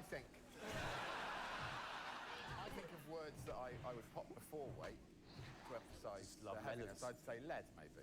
Lead. Melon. Melon. Who should we have a look at next? Dave? Yeah, I brought a lump of marble that I dug out of my garden. You've got a garden full of marble, yeah? We had a garden that was massively overgrown when we moved in, and we had to clear it all, and I think it was a collapsed sort of bird table or something. It would have been nice if you could have taken some time to scrub that bird off. Al, what did Al bring?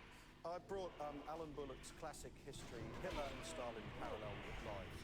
Because that is really, really heavy. You're looking at the... Wow. It's pretty offensive, but why did you censor out the shoebox instead? The shoebox has got its own Hitler moustache. Suddenly, melon seems fine, doesn't it? Sarah, what did you bring in? I have brought a poisonous snake. It's very heavy, so the lid is shut. Okay. And it's very poisonous. Have we weighed the snake? Well, no, I wasn't allowed to approach the box. I was told there needs to be a handler, so we don't. I mean, I haven't weighed it. I think it's about, how much was the marble? 27. I think it's about 32. Well, it's up to you, isn't it? Well, if it hasn't been weighed, then it's null and void, right? Well, she said it was 32. Yeah. It's just about whether you trust me or not. Oh, I don't. Rob. Oh, yeah, I've got some concrete. Oh, yeah? Oh, yeah? I tell you, that cat will not leave me alone. So that's it, innit? Rob's from South East London, Bish Bash Bosh, full of concrete. Done. Okay. Good luck with this. Shall I go in last place? You bring yourself in last. Words. You wouldn't fit. Very tricky, aren't they? I'm going to put Sarah because I've not been able to weigh a snake. Okay, I'm no, sorry. No, don't apologise. In fourth place, guess what? I'm putting Paul Chowdhury. I'm putting some melon in them. Whilst I appreciate Al's cunning, I'm going to put Al in third place. Because there's not enough history to that definition of heavy. What? That'll do. Two. Number one is Dave. You brought the heaviest thing in. Okay, on with the next task. Please, Alex. Here we go. Hold on to your hats, or put your hats away. Here it is.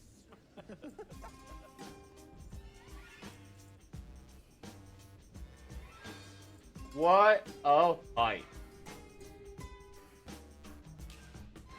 Right. What have we here? Is it going to pop up? That was out of order, man. Scary clown. Do you want to see his horrible face? That's sore, isn't it? Tonight, we want to play a game. Little things are more fun, are they? Surprise Alex. Surprise Alex when he emerges from his shed in 1 hour. Your time starts now. Could I move the shed? Oh, that was what this is a metaphor for, like, it's a surprise. How far away do his family live? Go and kidnap his children from school. He comes out the shed and there they are. That would surprise him, wouldn't it? Are his kids in school? What if he kidnapped his kids? Oh my God, two of them both thought of it. Shed. I mean, that would surprise him. The first thing we should address is Al and Sarah. I would argue that if Alex came out of his shed and his children were just there, that would be quite a surprise. And yet both of you wanted to take them against their will. Didn't you suggest tying them up as well, sir? Because kids wiggle around. You have I to keep do. them in their place. Do you know who I want to see first? Yes, I do. Paul Chowdhury. We can do that. Let's see how Paul's mind works. Pleased to meet you. Daylight's burning. Right.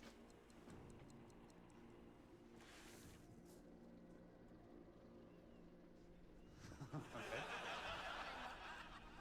I feel like there's something. Ah! That's horrible. Blood on the thing. Yeah, that's good. That's good. That's horrendous. Brown clown. Brown clown is what you're called. Well, thank you for that, brown clown. Very scary. Very good. That's Paul debuting as new children's character. Brown clown. Given that Alex had sort of set the task and we put a clown in a box.